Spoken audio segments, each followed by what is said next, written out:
There we go. Is that what we were waiting for?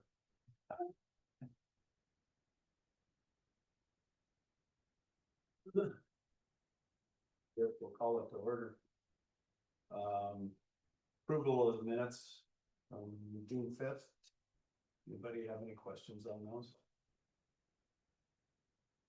I didn't say anything that needed to be corrected. I didn't either. I always feel pretty good. You will accept the minutes. Accept the minutes, public comments and presentations. Do we have public comments? So I know these two gentlemen are here to talk about Title VII. I guess you guys want to speak now, or would you want to wait until we talk about Title VII? I'll let you wait. Okay, that's fine. Okay. Okay. So defer and go down. I can give the staff briefing once we get there, and then they can provide their Yeah. comments. So Okay. Monthly stats. Okay, so we had 415 calls for service in June. That was through the 27th of the month, and so those numbers will rise a little bit, but looks to be just a little bit lower than the previous month of May. We've included our list of calls for service for the month. And after that, we'll jump to our mental health and displaced persons contacts. Again, the numbers are right on par for what we generally get in a month's time. We had 3 mental health contacts and 5 displaced persons contacts. I see one of those mental health was a death. Oh, And they said it was natural. it was my understanding it was, yes. Yep. That seems unusual. I don't know that I've ever seen one, but maybe we've had it before. Which part? Just an out of hospital death, or we respond to quite a few natural deaths out of hospitals throughout the year. Yeah. Okay, but on the mental side, Generally, I see it normally. Yeah. In normal circumstance, so I'm just talking about the mental. yeah, I would say it's not as common, no. Okay. Let's see, then moving to our department training, we had quite a few training hours this month, bringing most of us up to the required 24 hours of in-service training that are required by the CJTC. That included, we had some range time. All of our officers are now qualified with the new firearms and have received training on those, and they're now all deployed to the field. And it looks like we only have three officers left that still have some training to do for the year to get them past the 24-hour mark. But they're fairly close, just a few hours of training each. And that is our monthly statistics package. Not even halfway through the year. Right. Wow, it's barely. Yeah, we'll generally far surpass that 24 hours each Right. officer. Yeah. That's what it seemed. Yeah. Which is good. Yep. More the better, I guess. Exactly. Yeah. Any questions? No, and then thanks for the link to the Yeah. hot shot. Yeah. Okay. Is that working okay for you, or? Yeah. Okay. I mean, it gives a good indicator for sure. Okay, okay. So it's- If there's another way you would prefer to see that information, just let me know and I can make that happen. So, All right. Might come up with something later. all right. Yeah. I mean, after watching, looking at it for a while, it'll, maybe give some indicators, Oh, yeah. make changes someplace to slow it down. Yep. Okay. Are we going now to the AB 2552 time limited parking signs? Okay, yeah, it could be. I'm just going to combine it with the Title V and VII because it's all one piece of legislation. So oh, okay, So are we gonna bypass that right now and then do it with under Title V and VII? we can just do it right now. Yeah, we'll just do it all together. So, okay. So, AB 2552. So this is Title VII revisions, which is revising our traffic and motor vehicle code. And so, this is a continuation from prior meetings. So I'll just go down the list here. And then we have a couple folks that want to speak to this item on kind of a very specific part of it. So since the last meeting, I took the comments that were made by the council members and incorporated them into the ordinance. We also did a little bit of research on at least one of the items that we had to kind of understand the state law around, and I'll get to that here in a moment. So a couple discussion topics as we move through this. Do we want to add any sort of prohibition within a certain distance of mailboxes? As we've previously discussed, this is not currently in our code. There's a handful of cities that have this prohibition in our code, but it's not in federal law, it's not in state law. And I believe one of the council members was going to speak with the postmaster about how they deal with it or if they have any regulations. So maybe I'll just pause and see if we've got an update. The Postal Service has no regulation on it, which kind of surprised me. What they try to do is deal with it one-on-one basis. As we talked before on this, yeah, we can paint the yellow stripes and do all that stuff, put the signs up. Part of the problem with that is how many of them there are out there. I mean, I don't know, I don't know that we have a number, do we? No, I have no idea. If they were all at these big boxes, where there was 10, 15, 20 mailboxes, but they're not. There's a lot of them that are individual. And so doing that's very expensive to go around and paint yellow signs and put signs up. The way the Postal Service deals with it, according to the postmaster, is they're not supposed to get out of their trucks, which are the delivering vehicle. I didn't know that, but they're not supposed to get out, but they will put a note on there and say, don't have cars parked. But normally it's not the people that live around there that are parked in front of it. So, I think they had issues with fishermen and stuff parking by them and stuff. I'm sure there's a lot of different issues, but I don't know that we add this to there or not. It hasn't been there. I don't know how much of an issue it is. Nobody's brought it to my attention as far as, you got to do something about it because I'm not getting my mail or whatever. The postmaster said that usually if they put a note there, the homeowners that are right there will monitor it and make sure it doesn't happen normally. But I'm sure sometimes it doesn't get picked up. So I don't know what your feelings are, but I don't even have a venture for how much it would cost, but I can imagine it'd be quite a bit to get it done. And then enforcing it is a whole nother issue. I think it would depend on, and maybe that's included in Title VII. Would we have to put up signs or would we have to put any kind of notifications? I know we talked about that before but if we just had it as part of our municipal code, would that be enough? I would say no. Well, not for instantaneous enforcement.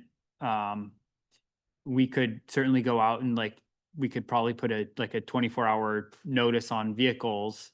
But I don't think just having it as part of the municipal code is adequate. There has to be a sign in my conversation with the city attorney, there has to be a sign and a code for these parking regulations to be enforceable.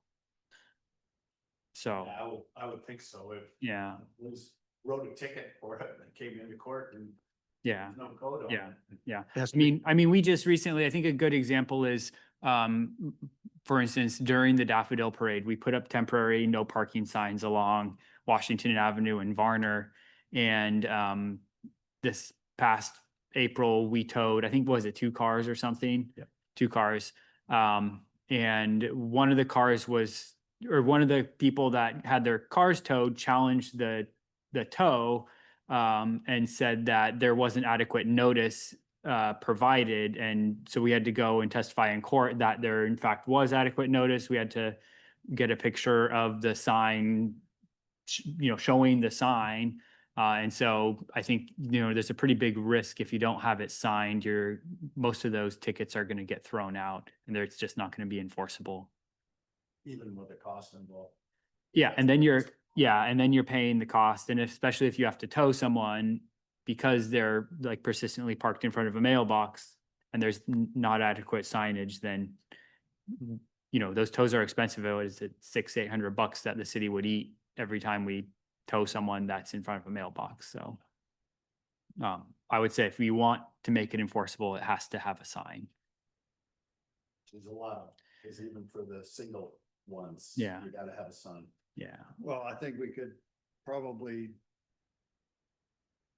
not have the singles and do the proposal for just like the multifamily mailboxes. You could probably limit it that way, but then again, how many of those are there? Yeah. Again, the cost would still be Yeah. a lot. That's something I didn't ask the postmaster. I wonder if they have a mapping of the city and how many of them there are inside the city. They may have, I'm not. Yeah. Each individual deliverer, I'm sure, knows Yeah. exactly where they're at. Yeah.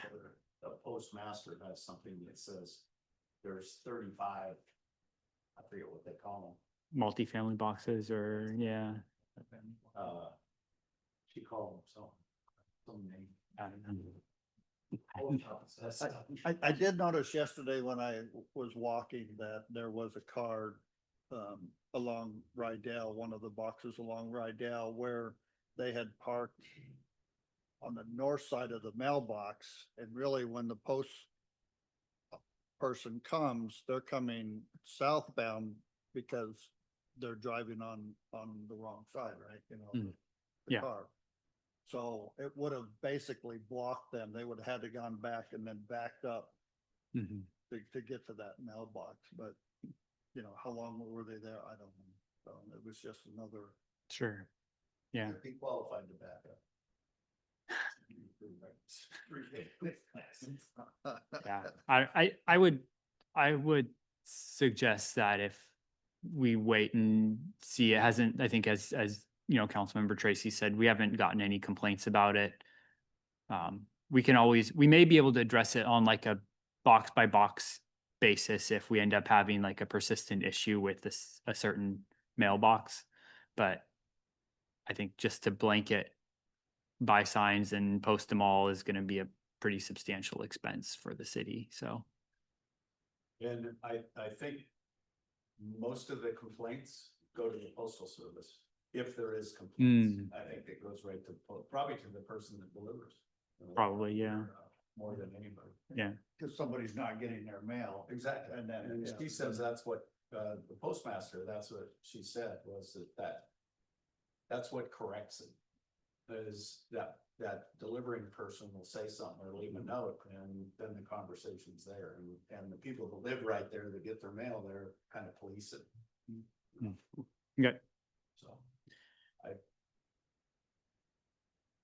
down the road, we can always introduce it if we decide. Right. But Exactly. Okay. And then next item is the parking on Varner and Witzel. So as it stands, I think there's 4 signs on Varner. At least.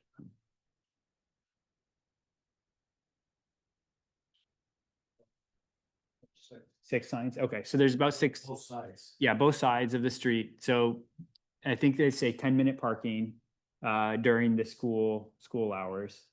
And I spoke with former Mayor Cole Rossi. I was told by Bill that that's about the era that they were put up sometime in the 90s. So there was issues of kind of a chaotic parking scene adjacent to the school down in that area.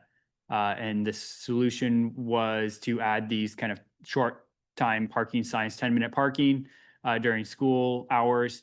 And so the staff searched through our records of ordinances and resolutions to try to figure out if there was ever legislation adopted, because as I, just said a couple minutes ago, there has to be both a sign, which we've met that burden, but there also has to be something in the code that says that that specific sign is enforceable. So for instance, we have seasonal prohibitions on parking to address issues with fishermen.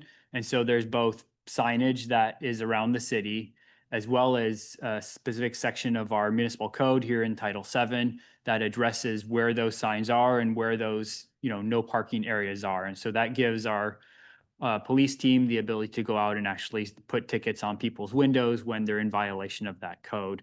In this case, there is no code, there's just a sign. So it's a deterrence, but but ultimately there's nothing enforceable that we can do. So we can't actually ticket anyone, or we could, but it would, in all likelihood, it would be thrown out, because when the judge looks at it, they're not writing a ticket against a code, which is what you have to have a valid ticket. So someone would come in, they'd challenge it, and the judge should dismiss it if they're doing their job correctly. So, so the question is, do we want to add legislation to our code to make no parking in that vicinity enforceable, or is there not an appetite on council's behalf to do that? And so one of the things that I did is after the last meeting of discussing this, I reached out to the property owners where the signs are adjacent to, that would kind of encompass the area of no parking,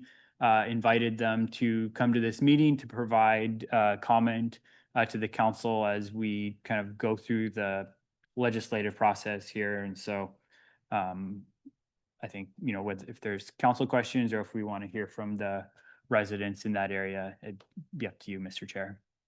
I would like to hear what they have to say before I. Okay. You guys want to come up here so that we can get it on the record?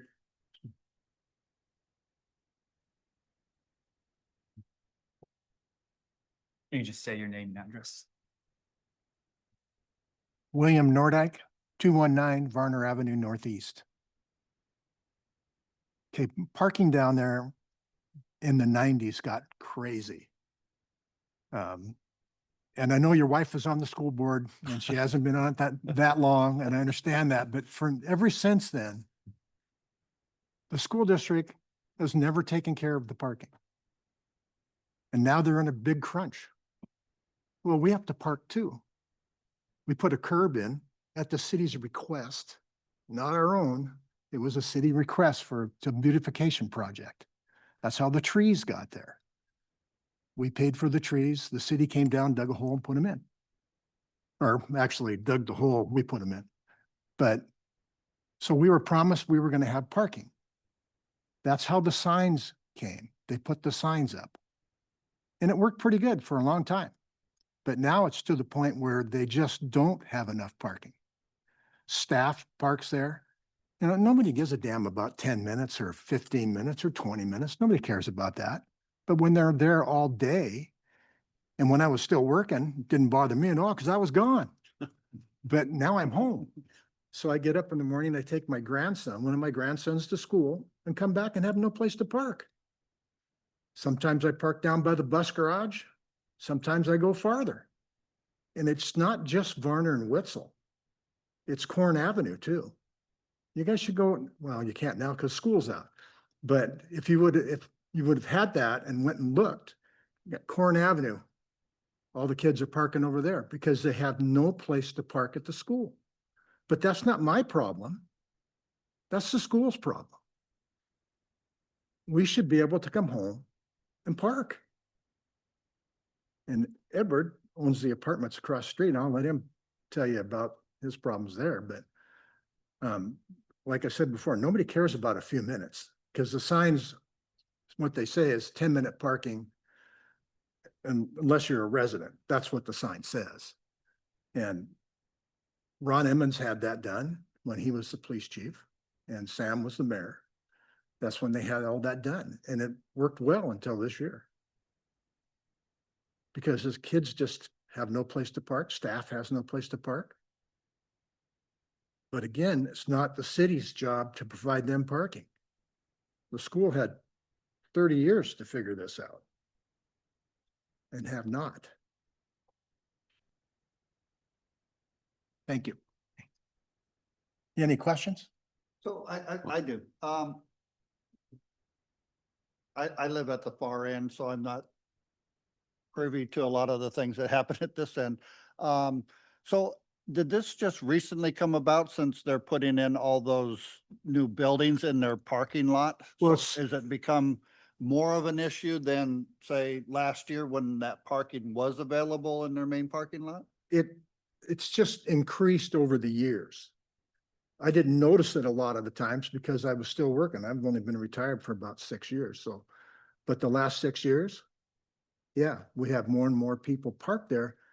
And again, nobody cares about a few minutes. We understand you gotta drop the kids off. We don't want them to have to park all the way down here and walk their kids to school from here. But nobody cares about that. And then you don't have a driveway? No. So, I do not. We used to have angle parking on Varner. And that went away when we put the curb in.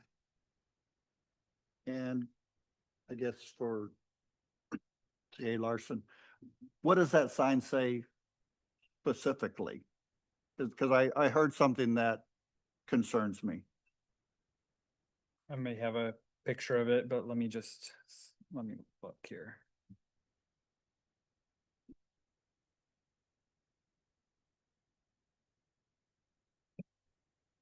I don't have a picture of it. I thought I did. So, but I think what Mr. Nordike said, I think it's 10-minute resident, 10-minute. Yeah, it says 10-minute parking unless you're a resident. Yeah. Okay, so the issue there is, are those students not residents of Ording? Well, I took resident to mean, when I went to that council meeting all those years ago, to mean you live there. Well, they live here.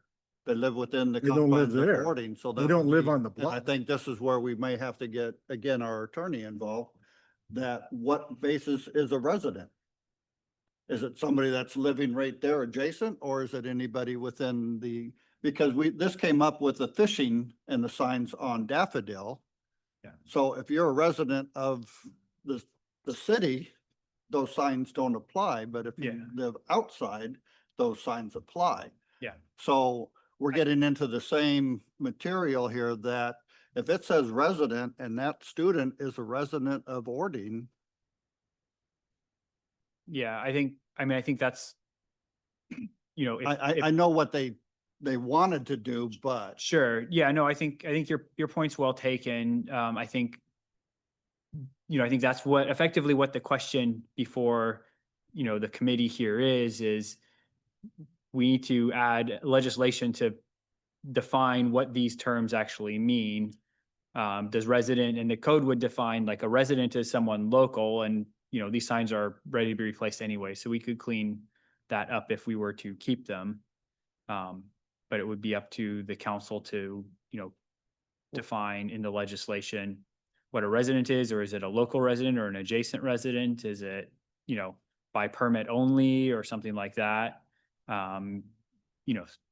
I mean, There's- none of it's enforceable, is it? Not right now, no, So. not currently. The city just put up signs, rightfully so, because the people that live there were having issues with parking. They just threw the signs up and said, okay, there you go. And you're right, Bill, probably, people looked at them when they first went up and said, oh, I can only be here for 10 minutes. But as the years go on, it gets, and like you stated, it's not necessarily the kids. There's administrative people. I mean, that's the administrative A lot of building. it's staff, a lot of it's kids. Yeah. Oh, yeah. I mean, they're trying to find places to park everywhere. It's That's crazy. why. I know. That's why I But- wanted to mention Corn Avenue, Yeah. because they're just, I mean, the fact is whether we're going to make legislation that's going to allow the police to actually enforce it. I'm sure you may have voiced your opinion or brought it up to the police department and said, hey, how come these people are here and nothing's ever done? yeah, actually, my wife called him one time and the code enforcement guy came down and he just put little stickers on the car Mhm. and that solved the problem. But But even at that, I'm not so sure the code enforcer has, No, there's I, no. I would say jurisdiction or whatever it might be, because There's we no have no authority. code or no legislation that says you can't park there, other than a sign that was basically put up there just to, probably to make you feel good, Bill. Yeah, And I'm serious about that. It's, And I understand it's that, the John. thing, but that wasn't what the council told us at the time. yeah, yeah, and I believe it. I believe it 100%. But without backing, nothing can be done with it. So Hey. just to throw it in there, I understand all that. yeah, That's why I came and addressed the council. yeah. Well, it's definitely something I think we got to look at. And I don't know at the time why they had you put in curbing, or are you talking just Yeah, it was a deal. It's a long story. Yeah. It really is. So I'm gonna try to shorten it up as short as I can get away with it. They came to Ron Glenn actually Mhm. about doing it. So he talked to all of us. Oh, okay. And so we did it. We put the curb in because that's what they wanted, because we angle parked off of Varner. And it was never an issue when we angle parked because as you know, Out in the road. well, you weren't. You Yeah. really weren't. But the issue became now is you're parking parallel instead of angle. Mhm. So you lose all those other spaces down the street. Yeah. And quite honestly, they probably eat every space up they had going down the street because it is insane there during the school year. I can see one of, and we'll hear from the other gentleman too, but I can see, if we do legislation and put this so it's enforced there, we're definitely setting a precedence, because then other places, like you say, they're parking all over the place. We're gonna be putting signs up everywhere, or all over the place to keep people from parking in other things. So if we go back to what our legislation says about parking on city property, and I'd have to be refreshed on what that says, right away, city right away. Which that is what that is city right away. And are we restricting that parking in other parts of the city on the city right away? I don't know that. I don't know if anybody, The only time we restrict parking on the right of way, at least a standing restriction, is for effectively fishermen parking in the fall. Otherwise, it would just be intermittent for like a parade or something like that. Otherwise, it's right away parking is open to the public. whoever, yeah. Yeah. I mean, during the Daffodil Parade, I don't know, I've had a lot of people stop by my house and say, do you mind if I park in front of you? Well, I could say no, but they can say, so what? I'm parking in front of me, if they knew what the regulation was. But it would be good if people said something, but what I'm saying is if we do this here, then we're setting a precedence for the rest of the city. Where that's gonna come up, I don't know. I'm just saying that we've got to look at that whole scenario. So are you saying that's a bad thing if you set a No, precedent? no, I'm not saying it's a bad thing. I'm just saying that it sets a precedence that if we put up a sign that says 10-minute parking, residents only, or whatever it says, that Joe over here can do the same thing. No, I get it. And yeah, all I'm saying is Get it. it opens the book, is No, I basically Pandora's box. I understand that totally. Yeah. I get it. And I feel your your issue is definitely an issue. When you don't have a driveway or anything like that, to park a vehicle or two vehicles or whatever it might be. So it's definitely something we have to look at for sure. I don't, It's it's, gonna be a huge issue oh, come September. No, it's always It'll be it bigger. still is a huge. No, it'll I be mean, if you're much getting bigger, because if you have, they've taken away so many parking spaces at the at school. the school, yep, And I'm sure they're not gonna build a parking lot between now and then. no, So those kids have to have someplace to park. yeah, no, I And agree it's gonna 100%. turn It's into a gonna nightmare be, for, it's gonna be an issue, and us. we're gonna have to look at it. Like, sun's off of that vehicle behind you and it's blinding me. Is it coming? No, it's okay. It'll go away in 2 minutes. As soon as the sun As changes. the next cloud comes by. If I lean back, it's okay. Any If other I'm up question? here, it's like, Yeah, I can see it on the, your shadow. yeah, any other questions? I got none, Bill. Thanks, Bill. Thank you. Good morning, gentlemen. My name is Edward Procor. I'm the property owner of 220 Varner Avenue Northeast. So I'm a housing provider or a landlord. And I purchased the property 2-3 years, and blood, sweat, and tears later, it looks a bit better than it was. Since the Glenn family built it and managed it and converted it from a single family to a 4-unit building.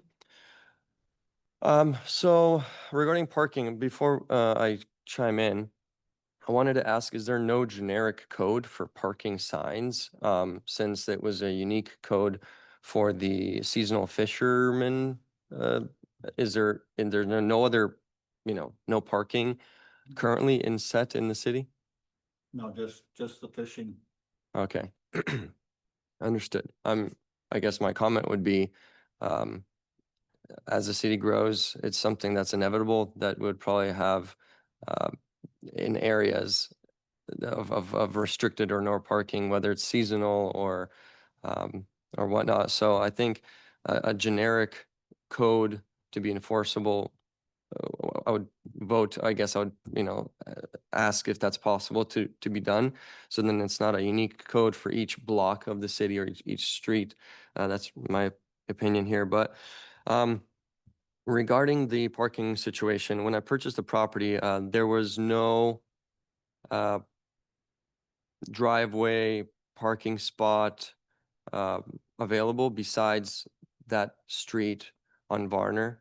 And given the unit has given the property has 4 units, 2 2-bedroom, 1 bath, and 2 1-bedroom, 1 bath, the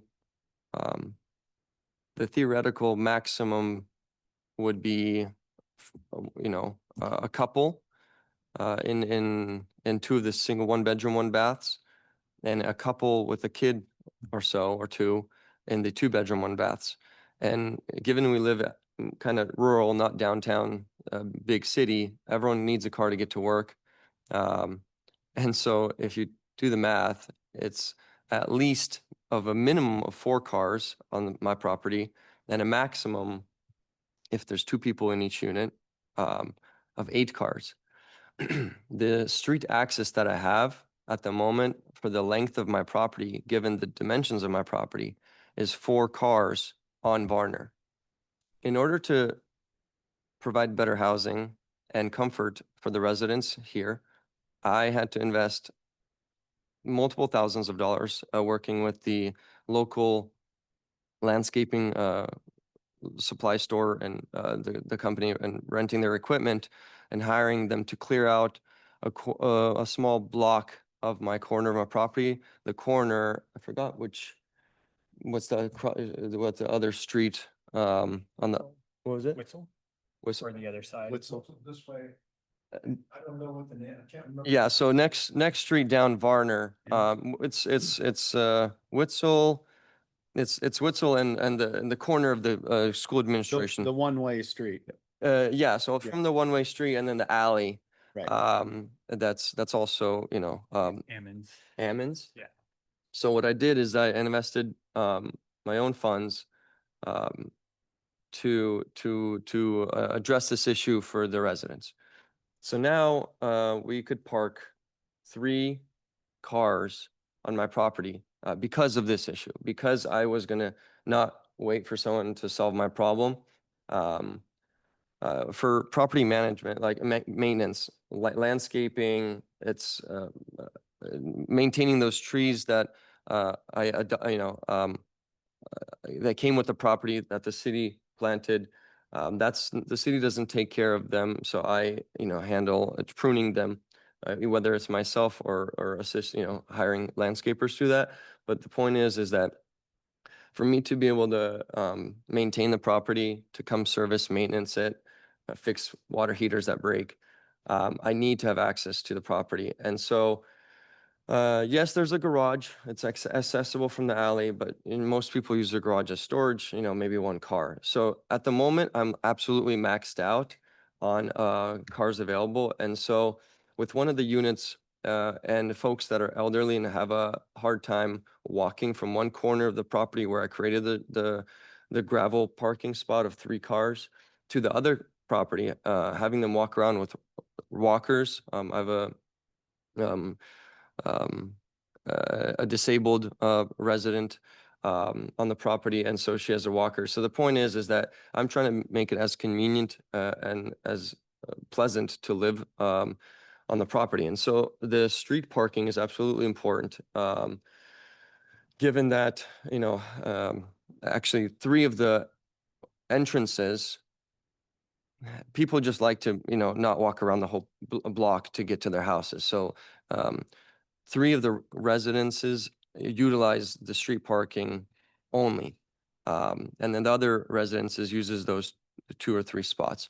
So anyways, the point is that I would ask the council to please keep the signs, because here in the summary, it says there was even a consideration of removing parking limitation signs. I have no idea why would someone come up with that proposal, given there's no other there's no other solution to the problem. We value you representing our opinions of residents, and I understand the school has a budget. Our property taxes pay for, school electronic improvements for technology. This last year, there's, there was a information provided for, levies or being increased for the school, fire department, things like that. So I feel like, from my understanding is that with this situation, we would love to be represented and prioritized over the school's issues, which they have their budget to address their parking situation, so they can provide better experiences for the attendees of the school. Besides that, I think was everything on my mind without, preparing anything. So any questions or comments, I'm more than happy to answer. Well, I think, and Scott, if you chime in here if I'm speaking incorrectly, but I think we're talking 2 issues here. And I'm not sure why your issue wasn't, when did you say you did all the 3 years ago or something? I purchased the property about 2 years ago. I'd say 2 years ago, 3. Yeah, but the landscaping and the creating of parkings for residents was last summer, I believe so, last summer. Here's the issue I see with yours, and correct me, anybody that knows the exact thing, because I don't know the exact issue or the exact thing. But our building code, they just built some apartments over by the Safeway there. And I think our building code, correct me if I'm wrong, specifies that there has to be a parking spot for each residence. Doesn't say 2, it just says 1, I believe. And you have what, 4 residents there? If you're talking in Units. Units. Yeah, let's go with units. Yeah, let's call unit, yeah. Yeah, because I understand a lot of times people, they each drive a different direction to go to work or whatever. And I'm not positive about the building code, but I believe that it says there's got to be 1 parking spot provided for each residence unit. Couldn't remember which one I was supposed to say. So you have 4 units there or 3? 4. 4. So at the time, I'm kind of surprised that the building inspector didn't require that. And maybe he did, I don't know. How many garages do you have? One garage for the property, which can hold 2 cars.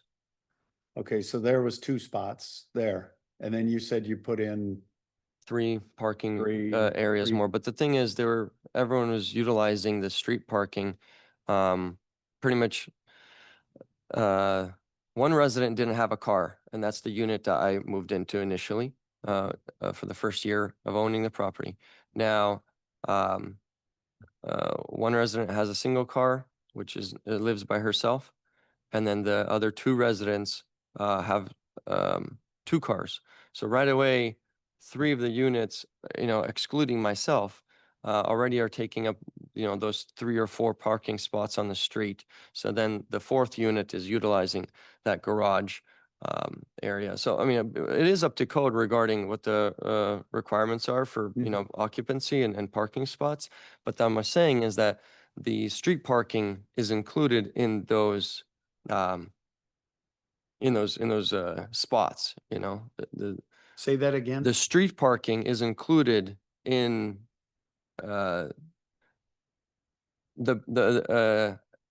if the property has 4 units, Mhm. the property itself, excluding city street parking, only had originally 2 spots. So the street parking was utilized as the spots to meet the code. Right, well, they weren't used to meet code. I don't know who told you they were. Well, yeah, Because street parking doesn't meet the code of having the 4 parking spots.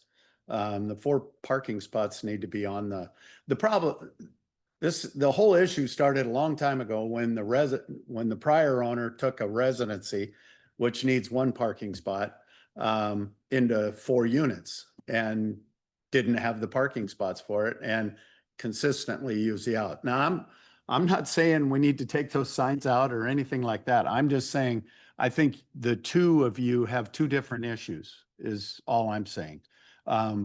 It's a little different when you have a commercial property that you're dealing with. But the public right of way or the city right of way there doesn't meet any code for you as Sure. far as your parking there. That, to meet the code, that parking has to be on your property. understood. And That's so, and you've gone through and done that, which correct. is good.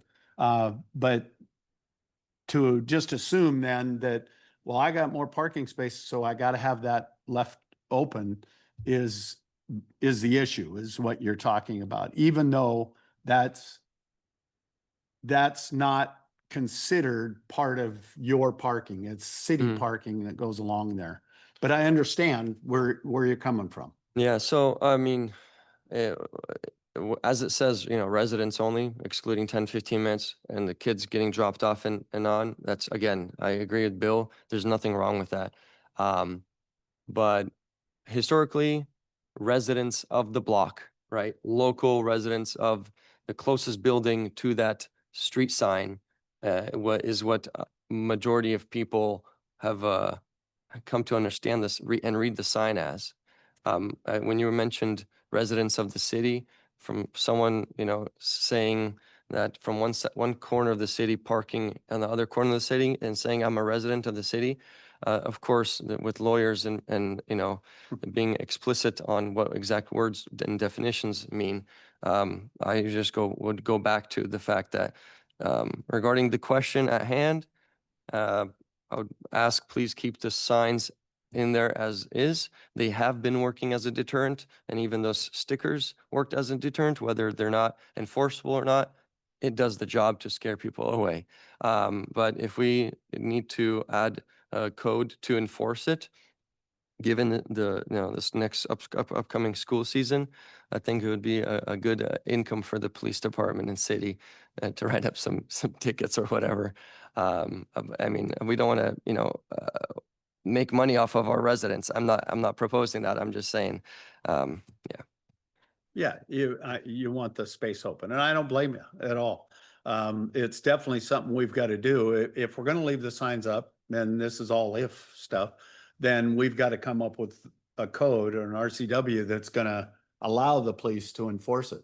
Right now, they can see cars sitting there for however long, and they've got no way to enforce it. They can spend the time to write the ticket and everything, but it's gonna get thrown out because we don't have the backing for it. So it's definitely something we have to look at and see which way we're gonna go. Either we're gonna put a code in there and to make it enforceable, or we've got to look at changing the verbiage on the sign. There's several options that we're gonna have to work on to get it. And that's why we've invited whoever to come in and talk about it and see where we're at, where we need to go. Yeah, just to play the devil's advocate, assuming the signs are removed and it's free for all, then what happens to properties that have no driveway, that have no parking spots? It'll be a burden on the property owners down the whole 2 streets to come up with that, like, not a couple hundred, probably 1,000 or 2, to grade that, bring that gravel in, and a couple days of work, adjust landscaping that over the years, people have made gardens and whatnot. So, if you think of that situation as well, it's probably gonna, give the school a bump for maybe 5 years, maybe 10, but still, I don't know if it'll scale, if that will be enough parking for the students, and they're gonna find another area where it'll be overflow. I agree 100%.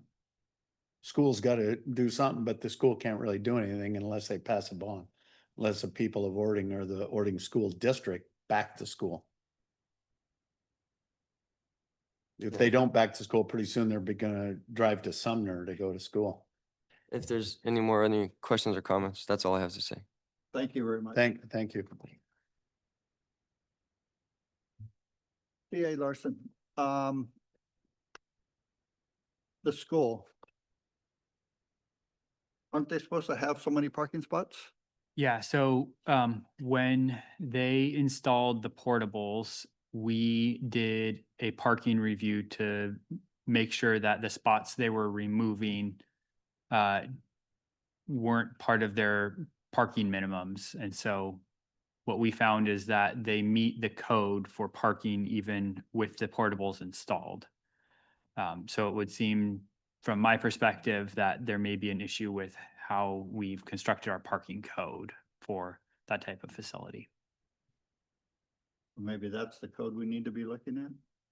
We're currently looking at the parking code because we've got several different issues with it. We've got issues with, commercial businesses that aren't able to establish because of the burdens of our parking requirements, but we've obviously got spillover issues from, institutions like the school that are cannibalizing, what would be either be neighborhood or other commercial parking. So, I feel like, kind of like what our residents, this is a school issue and the school is doing nothing about the issue at hand.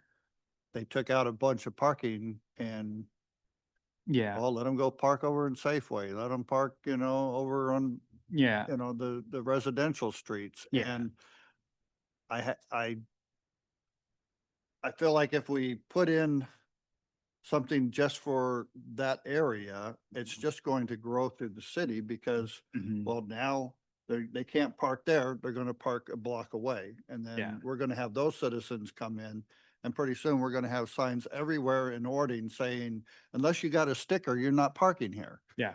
Yeah. I think, part of the other problem is with regard to regulation. So even if we were to say, high schools are required to have, I don't know, 1 parking spot for every 2 students enrolled, that regulation wouldn't really go into effect for the school district until they apply for some sort of future permits for their site. So if no permits are applied for in the next couple of years, that they're vested to the existing regulation. So it's a bit of a we know they're going to be coming for permits. Correct. Yeah, no, yeah. At some point they're going to be coming for permits, but we can only make them comply with what the code is today until they right, sure. apply for a new Sure. permit. So, the other thing is, so the school district has been attempting to kind of manage the problem. Folks may recall last spring, they attempted to install a parking lot on their property to the north of the high school. They had gravelled kind of an old driveway on one of the properties and then put down a bunch of hog fuel. And we reviewed that and determined that they were within a wetland buffer area. And so we had to require them to remove that. And then we worked with them to identify other options to help students park. One thing we discussed, since they do meet the parking requirements as they stand from a legal perspective, not from a practical perspective, we suggested that they've got an excess of parking during the school day at the middle school because of the stadium. And it's about a quarter mile from the middle school to the high school. And so we encouraged them to utilize that parking and encourage students to, just walk the quarter mile. We also told them that street parking's legal in the city. It's, part of the right of way that's open to the public. And there's various places throughout the downtown area that folks are welcome to park. Obviously, it creates impacts to neighbors, which is what we're, instantaneously dealing with. But it is legal for the students, the faculty, parents to park on the right of way. So it's just, how do we kind of play this whack-a-mole game with, these issues as we're, trying to, be a good community here. And I know we did discuss, one of you brought up about removing the signs. We did talk about removing the signs because we don't have any way to enforce it. And that was the reasoning why we said, if we don't have anything to enforce, then, nobody had the legal authority to put those signs in. Past councils or mayors or whatever put those signs in. They didn't have the legal right to really put those in, just like somebody here cannot put a sign out in the street saying no parking in front of their home. We, the city, basically did exactly what we say the citizens cannot do.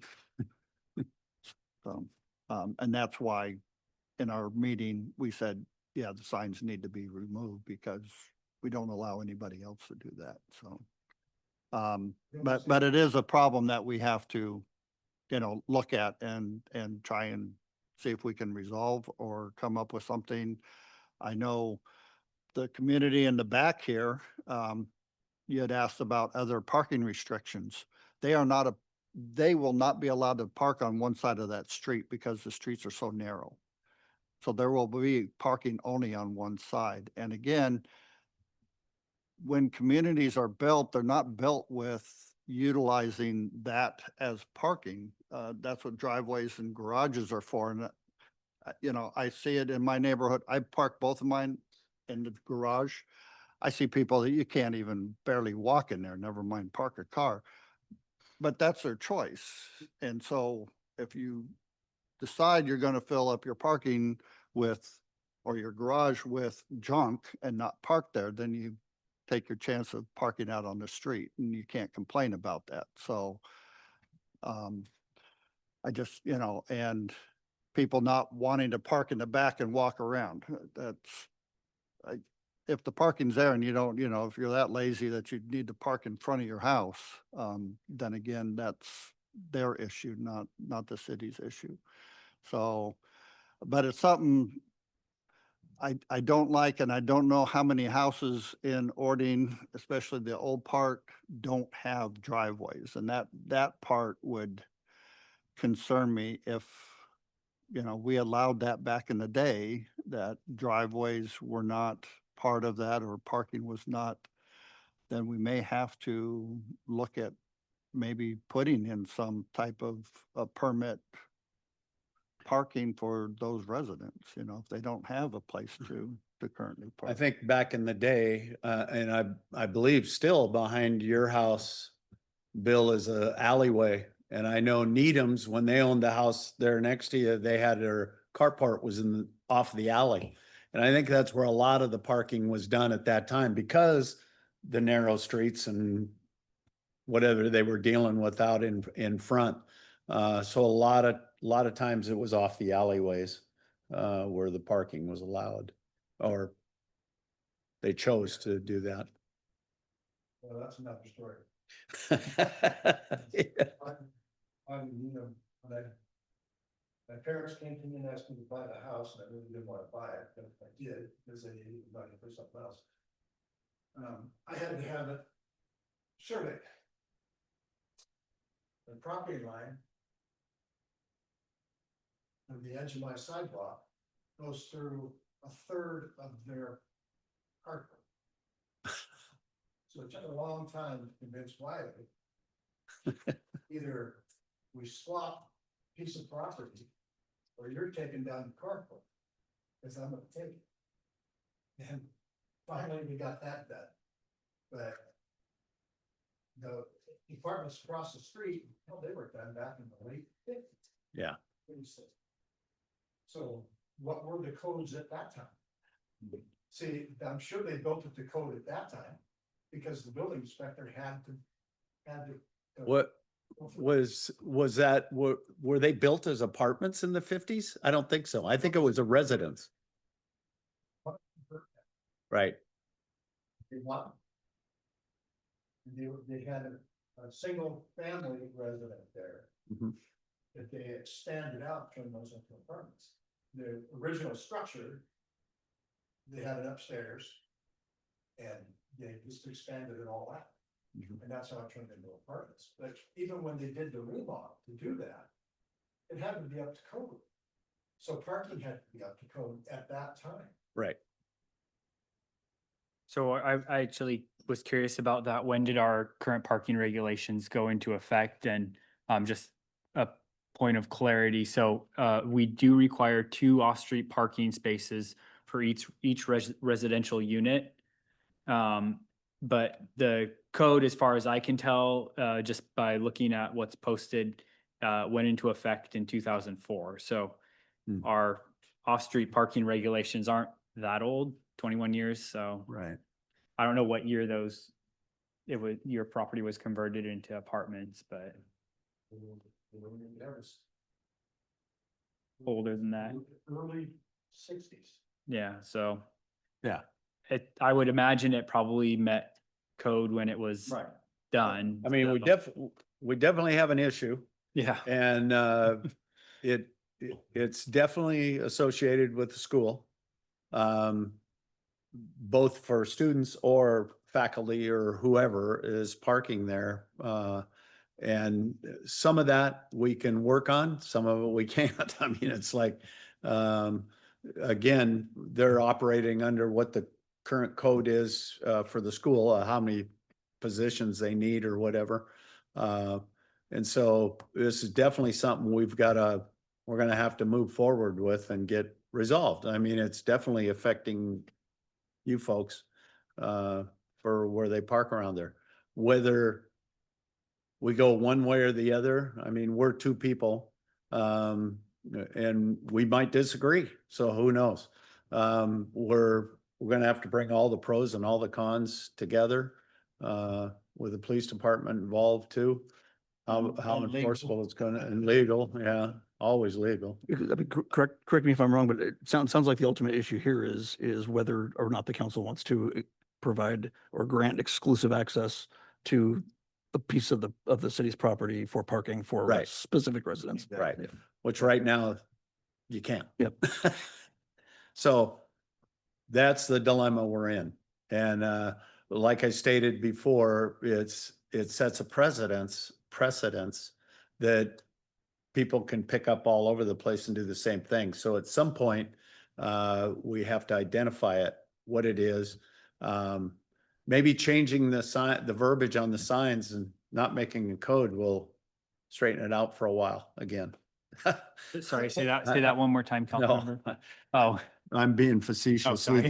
Yeah, we I'm just saying changing the verbiage on the sign, Oh. because they said when the signs went up, it worked pretty good for quite a while, and the stickers did too. So maybe if we change the verbiage, it'll work for a while. I don't know, but I don't think so. We're not enforceable unless we change something down the road in the parking. And that's why I'm glad you guys come in and talk and get your side of what the issue is and what the problem is. And so we can discuss it as a council. And obviously, we're gonna be discussing it as a council because it's gonna move forward to other meetings. And you're welcome to come to those meetings and hear how the process goes. And put your opinions in there or whatever it is. But citizens are always welcome to come in and let us know what's going on. I mean, we're here to do what the citizens like, as long as we can do it. So, And do it fairly. yeah. I think one of the issues, I think, Bill, you came in a while back that those signs weren't being enforced. I think that was, that's unfortunately what started all this, because then it was like, how'd the signs even get there? Because we don't have anything to enforce, you know?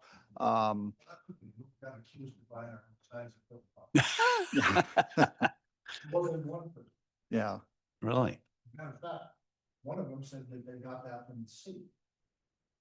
Got what from the city? The signs? The information. Oh. That we bought signs. Well,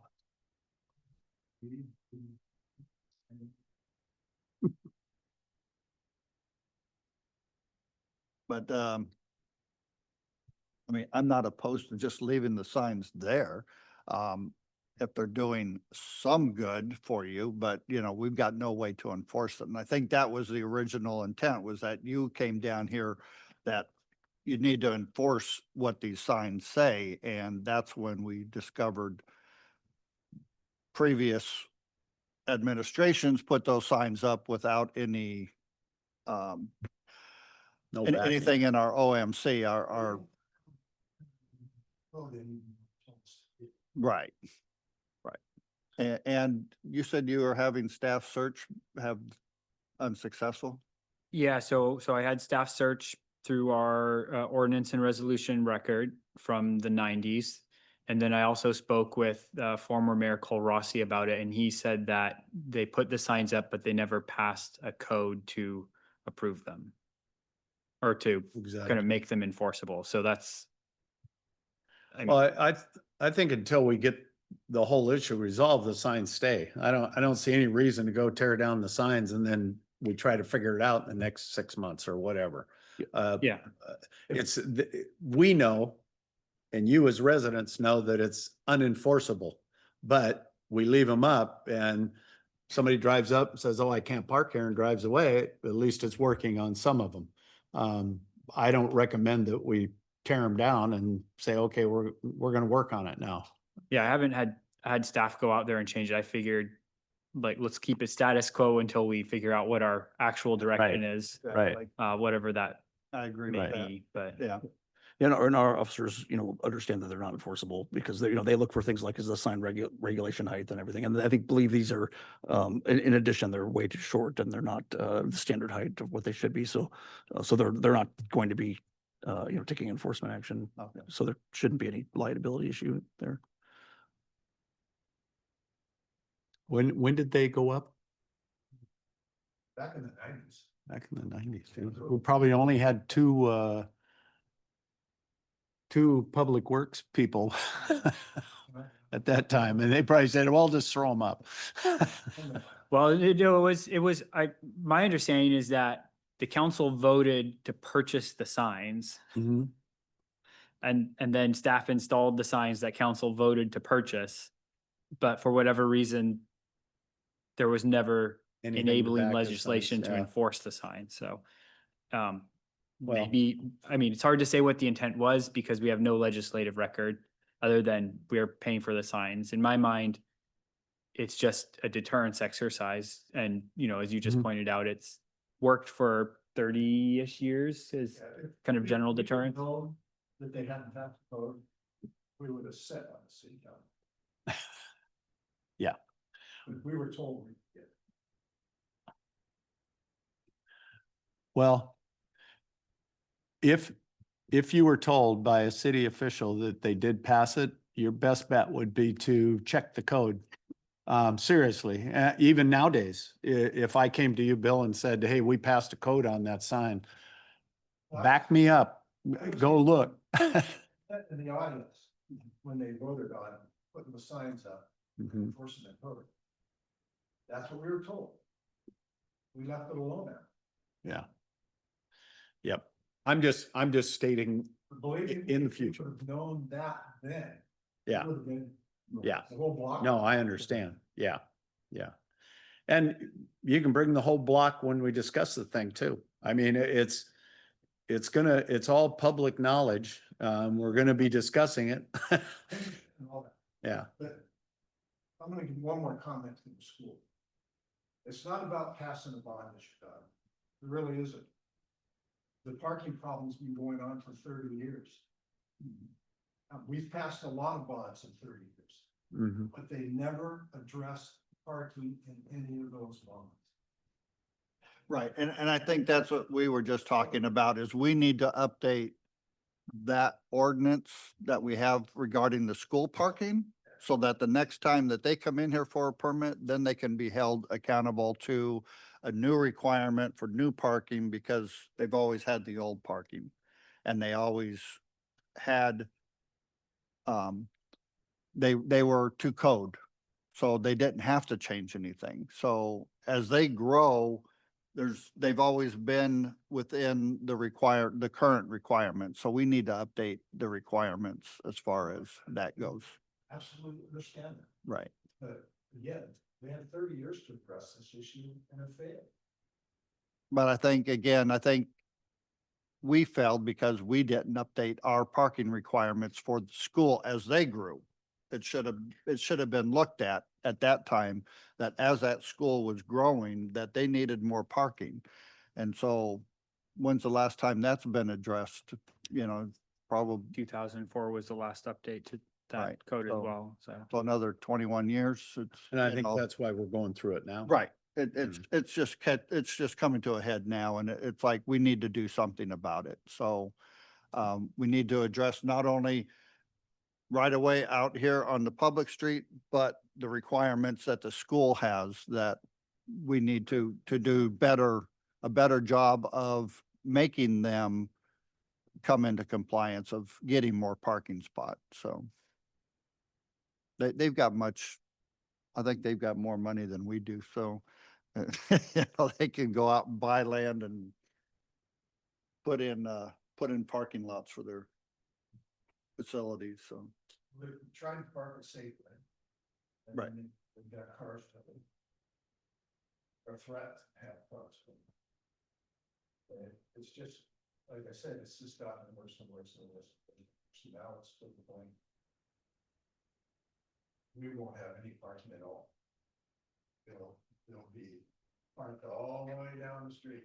As it is now, there's no curbing down by the dentist, but they pull right into the grass. Yeah. And park.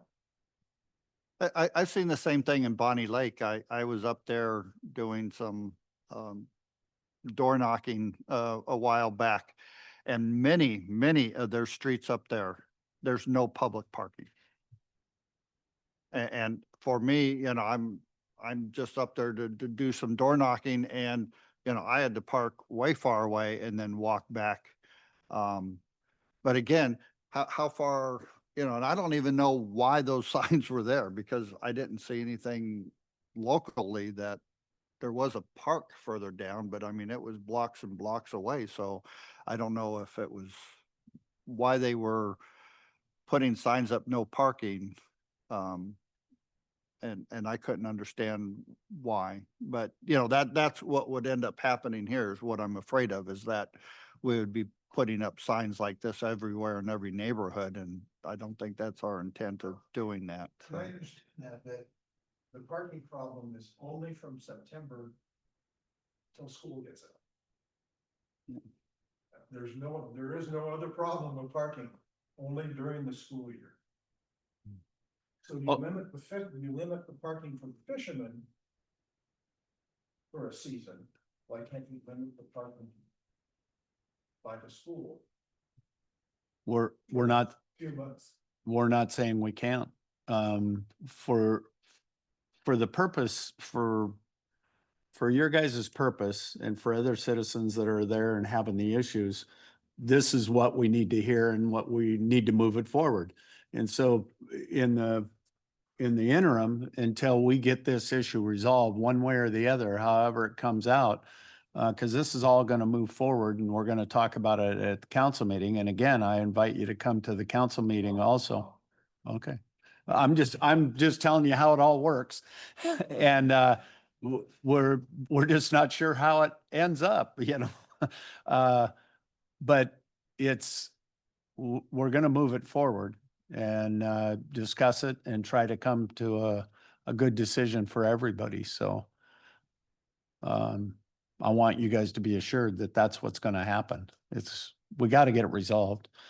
And it's got to be in conjunction with the school also. I mean, since that seems to be the issue. My only comment is, I don't think it's gonna be necessary to, seed the city with these signs. It's literally a localized problem, by the school on this side of the street or whatever. Potentially, yeah, if we put some sign, enforcing the signs there, they'll expand out, that's a possibility. But I think that, just adding a code for the 15 to 30 minute, that's totally okay to come drop off your kids.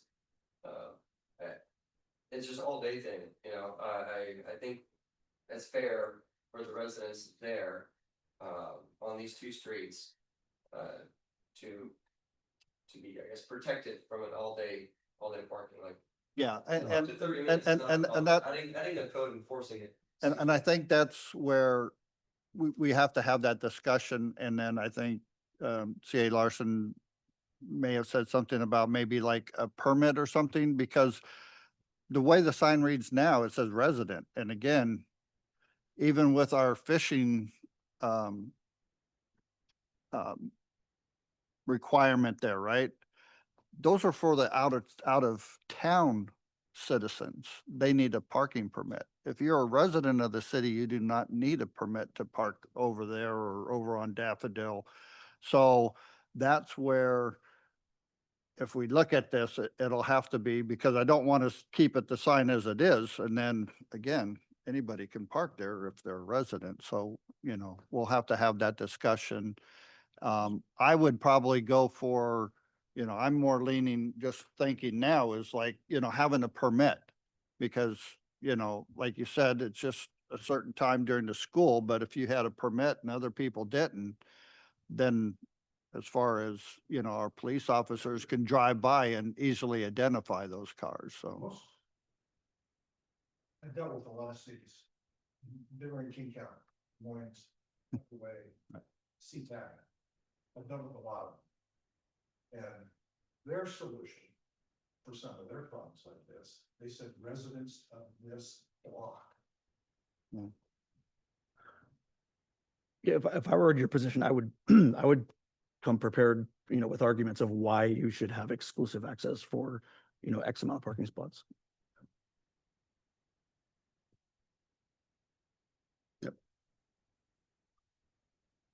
And then come to the study sessions. The one thing I tell everybody, oh, yes. Oh, absolutely. And that's what I tell and I get the same thing. I was under the same impression before I came on the council that those were only for the council. That's where the rubber really hits the road. You want to hear some good discussions? Come to the study session. Come to the study session. Third Wednesday of each month, Yep. 6 o'clock. 6. Because sometimes those go a long time. So we come in an hour early. That's usually where things get done. Right. Uh, No, that's what I tell everybody.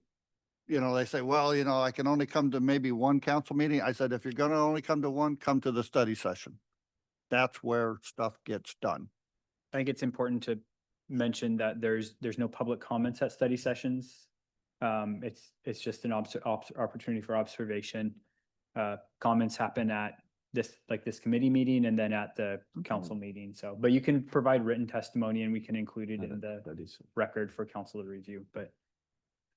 But that's when you're observing notes and then come to the next meeting and you can bring all that up. Yeah.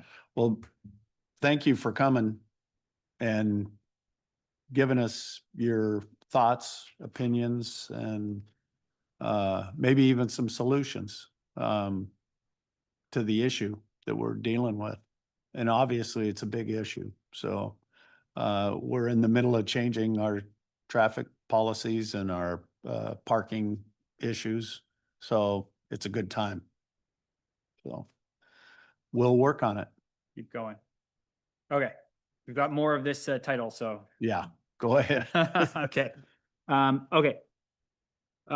So there's been some other updates to Title VII since the last meeting as well. I added a definition of electric personal assistive mobility device, which differs from motorized foot scooter. So this is in section 761. So maybe we turn there, 761.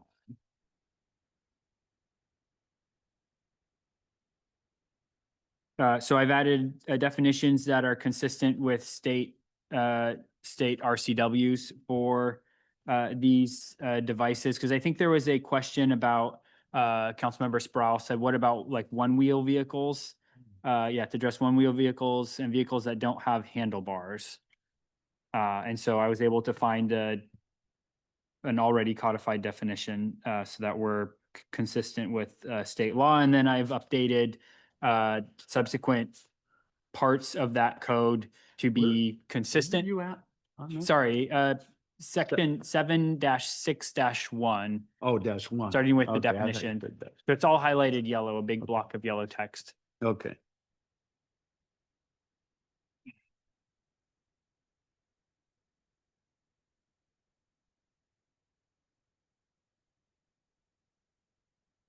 And is this,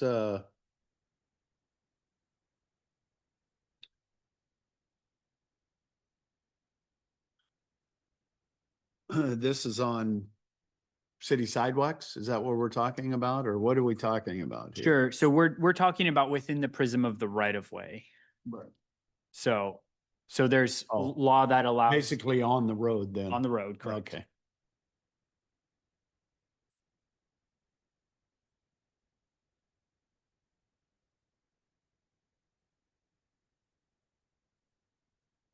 I just saw somebody yesterday riding one of these things. Yeah. He's looking all around like this and I'm thinking, boy, I don't know. But he was on a sidewalk. That's why I asked. He was on the sidewalk. So it's legal on the sidewalk, just off of the sidewalk. I don't think motorized vehicles are allowed on the sidewalk. So this is dealing with the right of way. So I'd interpret this to be on the road, not necessarily just like bicycles are allowed to be ridden on the roads, right? Right. So there's regulations that allow these things to be on roads as well.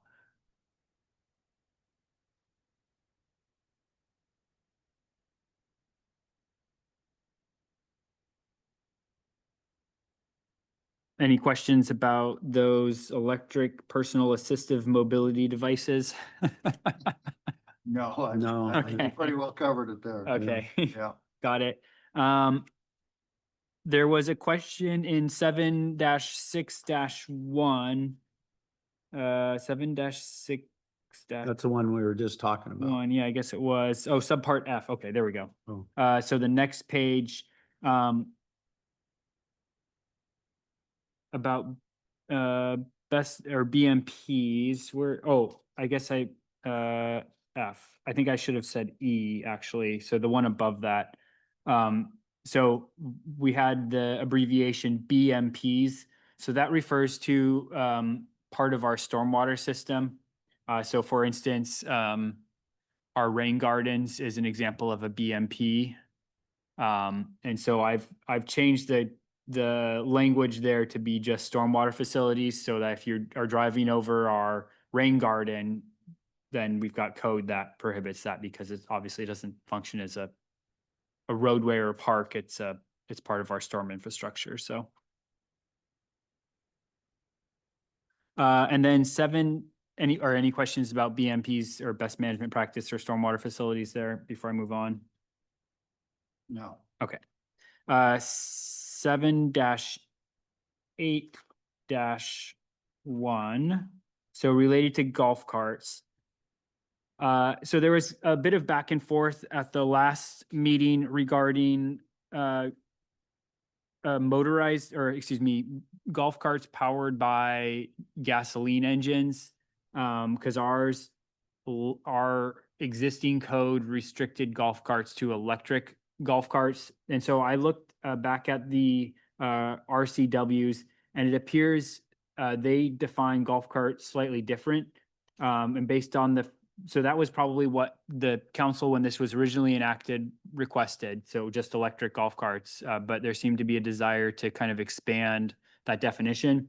So I've aligned golf carts with the state law, which is a gas powered or electric powered four-wheel vehicle originally designed and manufactured for operation on a golf course for sporting purposes and has a speed attainable in 1 mile of not more than 20 miles an hour. I get that feels awkward. That's what the state definition is.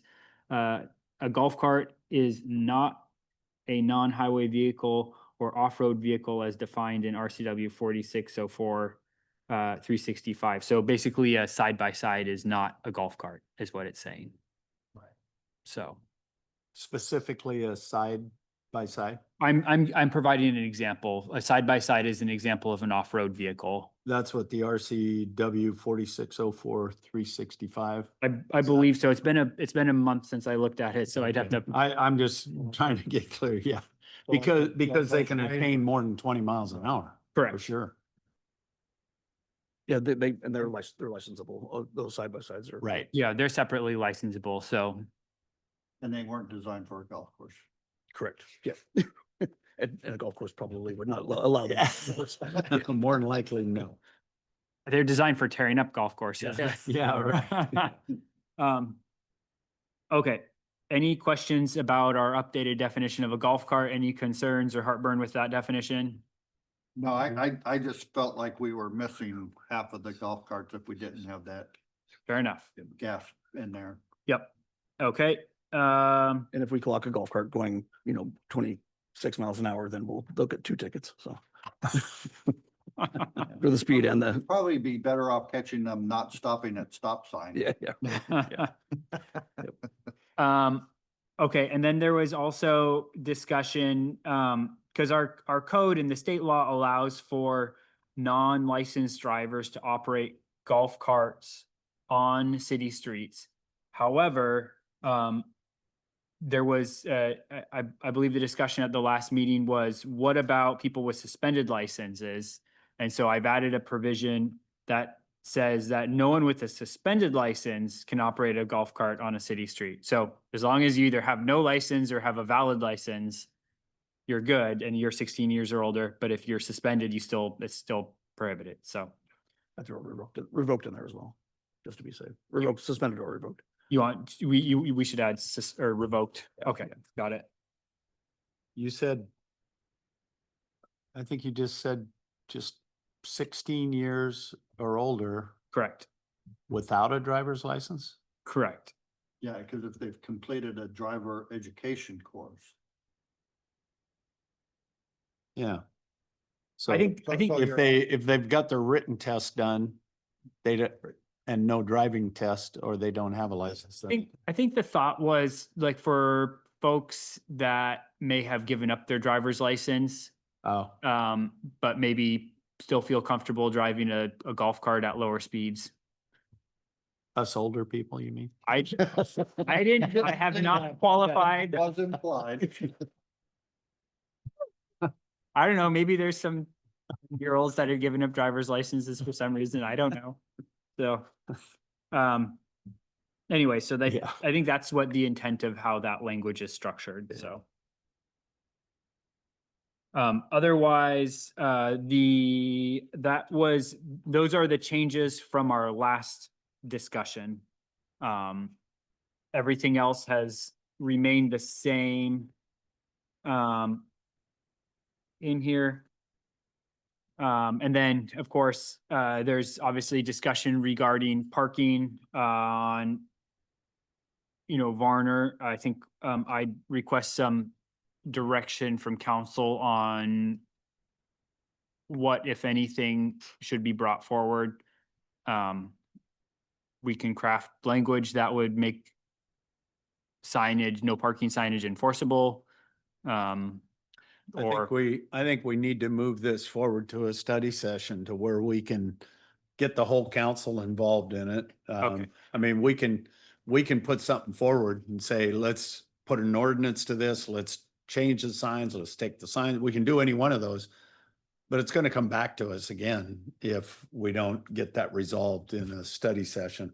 Sure. So I think get everybody involved in the discussion is So- I mean, I think we need to do. do you think do you think it would be helpful to have language that would enable those signs?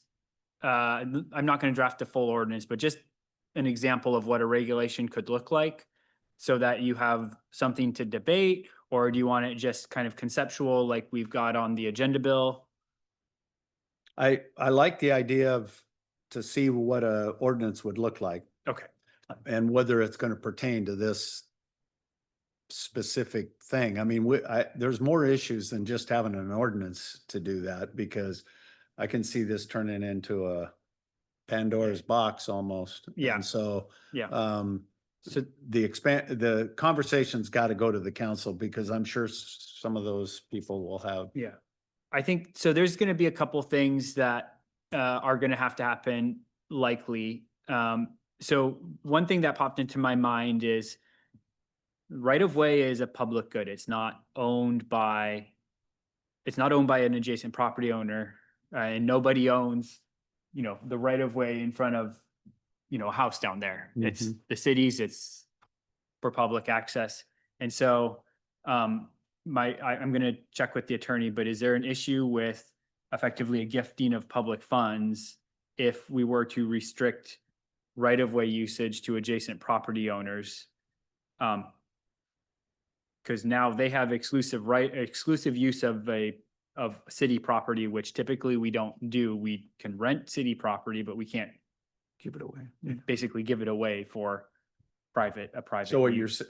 kind of what you were doing with, when they tried to put the yard in and they Right. needed a thing and they said, you can lease this spot Correct. for ADA. Correct, Um, exactly. So it'd be the same thing. They could lease that spot Yeah. or whatever. Yeah, but I also know that there's places in the state, like you go to, some of the neighborhoods in Seattle and they restrict, parking on blocks to Mhm. adjacent residences. So I don't know how that works exactly. Especially if it's abutting, a commercial zone or, residential where they meet commercial. Yeah, and so I think I need to probably have some additional conversation with the attorney about how we could move something like that forward if that was the desire of council. I think, another option is, we could, well, if we went through a permitting system for a certain area, then if we were to charge a fee for those permits, you could kind of get around the issue of gifting potentially. And this is all conceptual. Right. I'm just trying to think of the problems that could exist for us by, Mhm. if we were to implement an exclusive parking area, so. Would we have to charge for a permit? Well, if It could be I don't know. Again, it gets back to the question is, would it be a gift to public funds? How do other cities implement, restricted parking? Because we're just saying that if you have this and there's a parking spot available, then you can park there. Yeah, If there's no spot available and everybody has permits, yeah. permits, Hmm. well, not my problem. Yeah. So I talk to the attorney and see, but I think if we had a permit, I think it would be twofold. One, it would be very easy to control that, of who owns that permit, Sure. who gets that. And then as far as the police could drive by there, sticker, non-sticker, Yeah. guess what? It's easiest for us to, if it were a parking by permit only sign, something like Right. that, yeah. Exactly. It would be But who do you much- sell much those easier permits to to? Enforce, and then just like the fishing, either the guy's got the permit hanging from his mirror or he doesn't, Mm-hmm. that. Yeah. Yeah, but I think there's also an issue in there of, like, our current code for our building code requires, two off-street parking spaces per unit. Obviously, when they went in, they weren't, I think they met code when they went in, but now, now we require other people to build off-street parking. So what's an equitable amount of parking spots that we could effectively give to Well, someone to allow them to use the street as kind of their primary parking, so. well, in his case, he's got equitable amount of parking on his property, but two of the spaces are being taken up by storage. The two garages he doesn't use because they're full of their stored stuff. So that's a choice, as you brought up before, Sure, that they yeah. chose to do that. If they're choosing to let them do that and then demand city property parking, to me is not, No, I mean, I don't like that idea. we've got enough storage units around town that they could, which, The only thing I don't like about a parking permit is who do you issue it to and who do you not issue it to? Good question. I mean, if you say a residence, then you've got, well, we could You- limit it to Varner, right? well, And then I mean, a house gets a parking permit. If you well, want to then I have want two a cars, parking permit in front of my house. Yeah. I'm being the devil. No, that's the, Because then I want one in front of my house, and if you park in front of my house without a permit, I'm gonna have you towed. Yeah. See, that's well, that, some of the issues. right, and that's why I'm thinking like, even if you just gave everybody one, and then, well, I've got two cars, well, that's a personal choice again. Right. You're I taking those agree. chances. We're not giving the land away. We're just saying you can park on the street more than 10 minutes if you have this permit. But now you have a school principal that doesn't live in the city. They live in, I don't know, Bonnie Lake, but they come here every day and do whatever, and you're not gonna give them a permit. No. So why? Because they're not a resident? So they're not able to park on city streets. Well, they can park on any city street, but that one without a permit. It's the I same think thing. we're gonna run into on issues there too. Bonnie Lake, see how they're doing He it, because like I works, said, he works right there. So, Another I don't know. another potential is, you could put meters in too, is an option. There we go. Then you're gonna get the residents coming in and going, I'm not paying for Right, right. parking. But that would deter, especially student parkers. Yeah, Probably, but yeah, yeah, it's gonna be a fought out issue. and they'd have to come out every so often then. yeah, cause again, it's just, they're gonna move off of that street into your neighborhood and be taking up all the parking spots in your neighborhood. But what I would like to understand is how many of those homes along Verner do not have driveways when they were parked, Or parking. in when the they rear. were built back in whenever, compared to, do you have a driveway in your? Mhm. Okay, Well, what do you call a driveway? and you park off of In the front of street. my garage, yeah. On your property, Yeah. on your own property. Yeah. I've got a couple of those. I think that. And if you get a permit, you can park in one of them. I think the challenge especially in the older part of the city, is that a lot of the houses, like that front Varner, don't have driveways.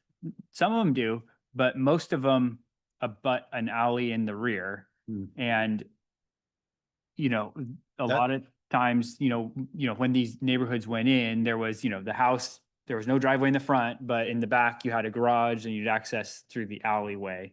So. When I was going to school, I had to walk that alleyway behind Bill's house every day. Both ways, because we had classes on one side and classes on the other. Hmm. And that's where everybody parked.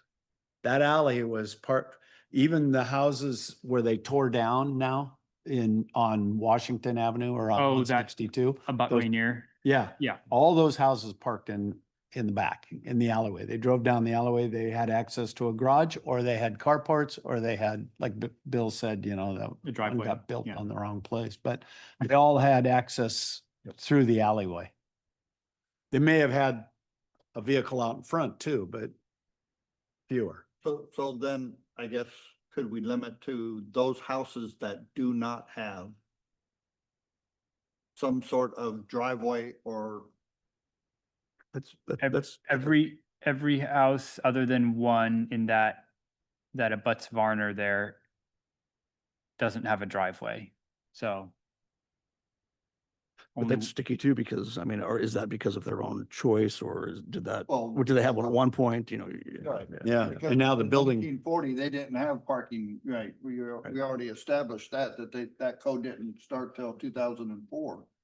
So, Another thing that came to mind for me was, you know, how can you can you penalize a business, for example, even if it's not the school, for, you know, for having a lot of customers? You know, if Safeway were to become so popular that they started parking overflow out of their own parking lot and parking on the street, you know, they already do that. right. They already Is park that- along the side there because the parking lot's either full or they don't want to park way out and. Is that a question that then should cause, you know, a review of zoning or how we're requiring? Well, it's a right of way. I don't know that we could prohibit people from That's what parking there. That's what I'm saying, So- yeah. And so is So- this. I mean, and the school could theoretically say, hey, Mhm. students, you're not to park here, but they really ultimately can't control who drives to the school and parks offsite and public parking.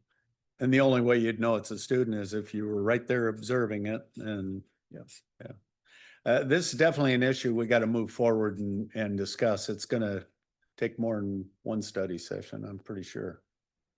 There's just a lot of stuff that's yeah. coming out.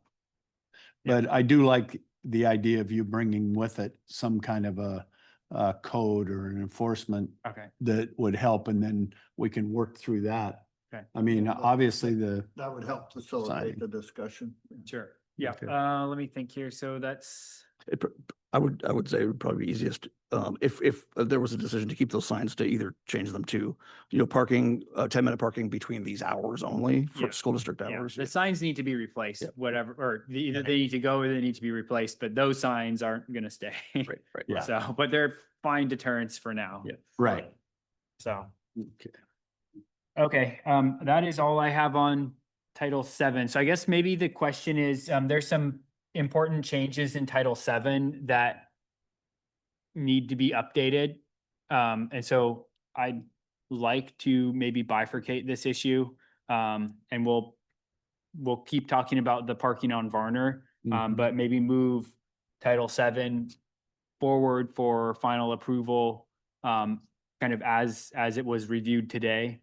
And then we'll just amend it once we figure out Varner, Okay, if there's that sounds good to me. if there's a I need for mean, that. We don't want to hold up all the other stuff Yeah. for that one issue. We Right. can always That could amend take it. 3 or 4 months to It could. work through, so, okay, Yeah. No, I agree. Okay. We can always come back and amend this. got I it. I think in all fairness to the residents, we need to try to get it resolved before September. Oh, we're, so Try to here's- come up with some. yeah, here's the problem. Right now, we've got July is it for us, because we have one study session in July and August is otherwise off, so Yeah, I think that's, it's going to be an issue, but we need to work on it. I think we and can- try to come up. we can show that we're working on it, yeah. Somebody could come up with the ultimate utopia for parking. I'm thinking that's gonna be the chief. Yeah. I think if someone just invents the Star Trek transporter, we'll. Yeah, all the we're in problems. good shape. Okay. So is that all on Title VII? We'll move that forward then, Yeah. except, well, we'll move it forward and then we can come back and amend the parking later. Yeah, so I'll have two agenda bills, Title VII edits, and then local parking restrictions or issues or whatever, I'll Right. come up with a name and it'll just Okay. be two separate things. So, Okay. Is that, you good with that? okay. Okay, You got anything on Title V or is that? No, I've been focused on Title VII. Once we get through Title VII, so hopefully in September, I'll have Title V for you guys. not that die. Takes us Oh, to, eight. police equipment surplus? Yeah, equipment, so AB 25 to be determined. Yes, so, the AB number's missing. I just hadn't pulled a number yet. And thank you for pointing out the correction to the title on that, on the agenda bill. I'd used the school zone enforcement, last form for this, so. But essentially, we've completely migrated to the new firearms. We have collected all of those, old firearms. They're ready to be surplused, but we need to go through the surplus process. So this, agenda item is just a listing of those serial numbers and then move it forward to the, surplus. What is the surplus procedure for firearms? So that's a good question. So we've been discussing, how are we gonna dispose of these? There's obviously concern about who those firearms go to, just in general, because they're firearms. Sig Sauer won't buy them back. No, because, yeah, per them, they're. Well, they say there's nothing wrong with them. Exactly. Yeah, yes. And so, we've been discussing options with the city attorney. One of the options that has been posed was potentially selling them back to officers with a waiver that's been signed, completely releasing, the city of any liability if something were to happen with those. So that is another option, that Scott had was to, potentially just destroy them. So they don't get into the hands of anybody that shouldn't have them. So, those are kind of the options. Yeah, because you can't, without going through the whole process, Yeah. background checks and all that. I believe Scott's, was more leaning towards destroying them than, for example, selling them back to, a firearm dealer like Big J's or something. With the potential, for having officers buy them if they want to choose to do that. Cause then you Anybody could, approach Big J's? what's that? Has anybody approached Big J's on this? No, but we know, we know that they would be interested in purchasing them. The question has been, should we, because they're potentially defective and would they expose us to liability if we sold them to somebody? I'm sure not- if you walk over there now, you can buy Yeah, a P320. I'm Right. sure they've got one sitting in their counter. they do. And wouldn't there be an issue with, just going to Big J's? If you're gonna sell surplus, doesn't it have to go out basically for bid?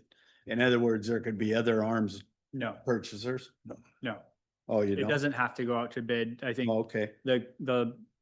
how we've written the surplus ordinance typically is that it's up to me to figure out how to just maximize the value, whether I could put it out to bid, I could just reach out to a couple of Oh, okay. things. I No, could put it that's on good. Craigslist. Probably wouldn't put guns on well, you can't put guns on. I've done that with vehicles. Okay. So yeah. it Yeah, just- No, that, we would- I didn't know how that all worked. And we would love the credits, to try to recoup some of that money back. Yeah. However, I know that there have been, concerns raised about potential liability for. Right. Yeah, so, Has any of the officers, said, gee, I'd like to buy this? informally asking them that they Yeah. are also Yeah, interested yeah. in buying, other than Okay. myself, so. Okay. My wife says I'm not allowed to. She might have good reason. It's, yeah. And so, there's an attachment with the serial numbers, which is attachment A, and then, a draft, ordinance, which obviously can be modified if you feel that needs to happen, but, and that just grants the city administrator to dispose of them in a method that's legal, and complies with federal laws, federal, local, or state laws, rather. So are we moving this forward? Okay, If that's your, so we'll assign a number to it. Yes, then. yes, yeah, we'll get a number and we'll, Okay, so so we're ready to get rid of them. yes, we've got Yeah. them, they're all collected and they're just sitting, collecting dust at this point, yeah. Okay. Sounds good. Now, these were their personal weapons? One more time? These were their personal weapons? These were their department assigned Right. primary and backup guns, yeah. So why are some of them missing parts? Yeah, I wondered about that too. We had one or two that were, for example, we had a training car that was used in our laser shot machine. That had some broken pieces on it. Oh, Yeah. Okay, just like, Hope he wasn't carrying that with him. Yeah, no, right, no. No. And I believe one became a, take parts from, never Yeah. replace broken parts. That's what I thought. I was wondering, like, maybe we have an armory and, yeah, you brought Peter to pay Paul. and- Yeah, Yeah, Now Paul's gun doesn't shoot. yeah. Okay, code enforcement, community development. No, Yeah, that team is out today. I don't think, there's any updates. We can pass. Yeah, I don't think there's any public updates for that, so. how, I've got a question though. Yes, sir. Same citizen that has the issue, same two citizens actually, that have the issue with the blackberries and Okay. how we got that same spot. Okay. What is the city, the city has a retention pond right there. Okay. How do they handle the blackberries growing over, well into the pond? From our retention pond or? Yeah, well, I assume it's aren't they ours? The city employee was in there mowing the lawn around Oh. it, so I assume Oh, that's okay, yeah. ours. How do we deal with Blackberries that are growing over the top. from the neighbors onto Yeah, ours? I think yeah. we just trim them. Oh, okay, We just trim so them. you allow them to do that. Well, Okay. yeah. I just wondered how the city did it because I mean, they're growing into there. Yeah, And again, the ordinance says that person is Sure. supposed to keep those if back away from the fence. if a staff member reports it to a supervisor that they are having a persistent problem, and then the director will usually talk to code enforcement. Typically, when that becomes an issue is with water meters because we have to regularly read Right. those. Street lights, fire Yeah. hydrants. Yeah, whereas like vegetation in a storm pond is just kind of normal kind of business that we would deal with anyways, so. Right. Um, Okay. Yeah. I just wondered. They pointed that out to me and I said, yeah, you're right. They're growing in there quite a bit. So We did recently update that code to, I believe, to address that specific. Yeah. yes, yes, and so, exactly. Yeah, yeah. And I don't see where anything's been done. I mean, they kind of trimmed back a little bit, but it was what he had killed in the first place. Sure. And I know the one neighbor's trimming stuff all the time. And so I haven't, they brought it to my attention again. They've got my phone number by What unfortunately. storm pond were they looking at out of curiosity? What's that? What storm pond are you referring to? It's off of Calistoga. It's behind the houses that are on Calistoga, right going toward the bridge on that corner. This would be the end of maybe the store pond. What's Store the pond? lane next to it? You Co- come off of Kansas, you come off Kansas, turn, and then turn right? and it's on the right. Yeah, so Colleen, that's a private storm pond as far as we can tell. Oh, really? So if there were staff So main, why is the city in there? that's a good question. If we're talking the same, it's on, that's a dead end street. Yeah. I'm pretty It's- sure, because I just discussed it with Ryan. I just want to confirm that we're talking about the Yeah, same thing. yeah, I would definitely want to. Right here, Okay. so here's. Yep, that's it. Kansas. Yep. Yeah, I'm pretty sure that's a private storm pond, so I don't know. Oh, yeah, city was in there mowing it and, Oh, wow, that's- they mowed it instead of weed eating it or something and, Sure, yeah. which it looks all freshly mowed around there, Uh-huh. but it's got a bunch of trees in it and stuff which aren't supposed to be legal in a pond Sure. and a retention pond and Some- all that. And I'm thinking, if the city is doing that and this stuff's growing in and trees, why aren't we? Yeah, I know we've in the past, we have maintained storm ponds on private property because staff didn't necessarily realize they were not city ponds. Oh, okay. And this may be one of those ponds that staff think are city and You just- The developer that developed that property had to put in a pond. Yeah. And that's their Probably. responsibility. Okay. Yeah. Okay, that's. But there's understand- not, it's not consistent throughout the entire city. There's some storm ponds that the city owns and some that are privately owned. right, And yeah. It's determined when a plat is finalized, whether it's a short plat and there's a storm pond, it'll say who's responsible, or a final plat will say who's responsible for the storm ponds. So Okay. it's not. And you consistent. think that one's a private one, or you're pretty sure? I'm pretty sure, because I recently talked with Ryan about it, so. Okay. Yeah. Okay. That's good to know, because then I can relay So that. unless, It's just strange that the city was in there doing it. unless we found that we are responsible, because sometimes there's like an easement that directs the city to maintain that, so. Or they could have been doing, what's it called, abatement work, because storm ponds are federally, part of our federal NEPA permit. Mhm. And so there are times where we will go and maintain a private pond and then bill or severely warn a property owner that Yeah. this is your problem, but because like we don't want to get fined, Right. we do it and then charge it. them back. we can charge them back, or we'll do it, we'll get it cleaned up, and then it's your responsibility as kind of like a Right. code enforcement settlement. Would I talk to Ryan about that? Yeah, I just want to clarify it so that when I get a phone call again, I can Yeah. explain that. I'm gonna clarify it too, because I'm curious. Yeah. Okay. That's the two properties. Yeah. Okay. Yeah. It doesn't show that it just shows that it's on their private property, right? On the GIS. Yeah, okay. That's all I had on code enforcement. Yeah, that's a good reminder. We just updated a flyer, this week, because we've been getting several vegetation complaints. And so our code enforcement office, yeah, it's a growing. That time of year. Yeah, so, our code enforcement officers, passing out just a friendly reminder, keep your grass mowed. You're responsible for trees and other things overhanging the sidewalk and so on and so forth. We've been having some parking issues kind of on Van Scoyoc and Bridge Street that our team's been regularly addressing with vehicles hanging out onto the sidewalk. And so we've been working through that issue. And then, what else would there be a public interest? I think that's kind of the hot button issues, parking and vegetation, so. Okay.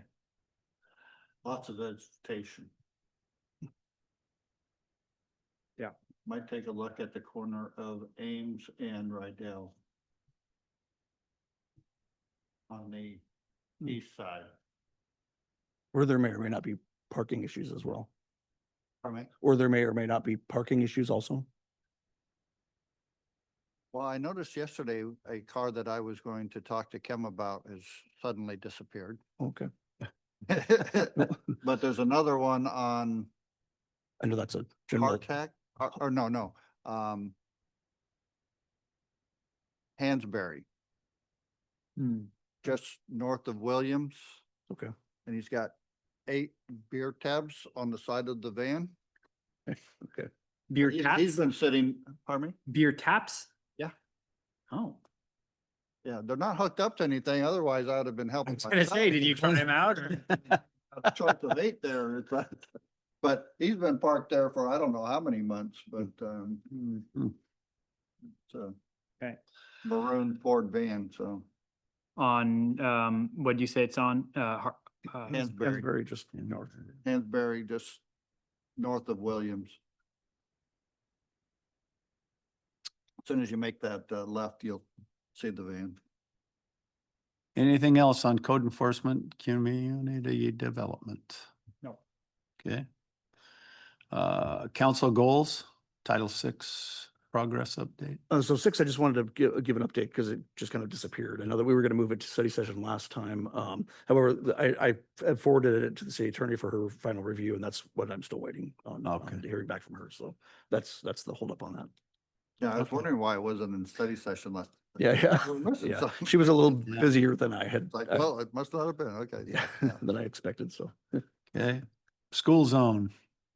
And then school zone is in a very similar boat as the previous. Our city attorney is currently working with Novoa Global to finalize the contract. And then I've got a meeting with the rep next week regarding it's basically an introductory meeting where she'll talk to myself and the court, for example, and some other departments about the process and info gathering to set things up. So at this point, the main delay is just the contract. So we're just waiting for legal to work that out.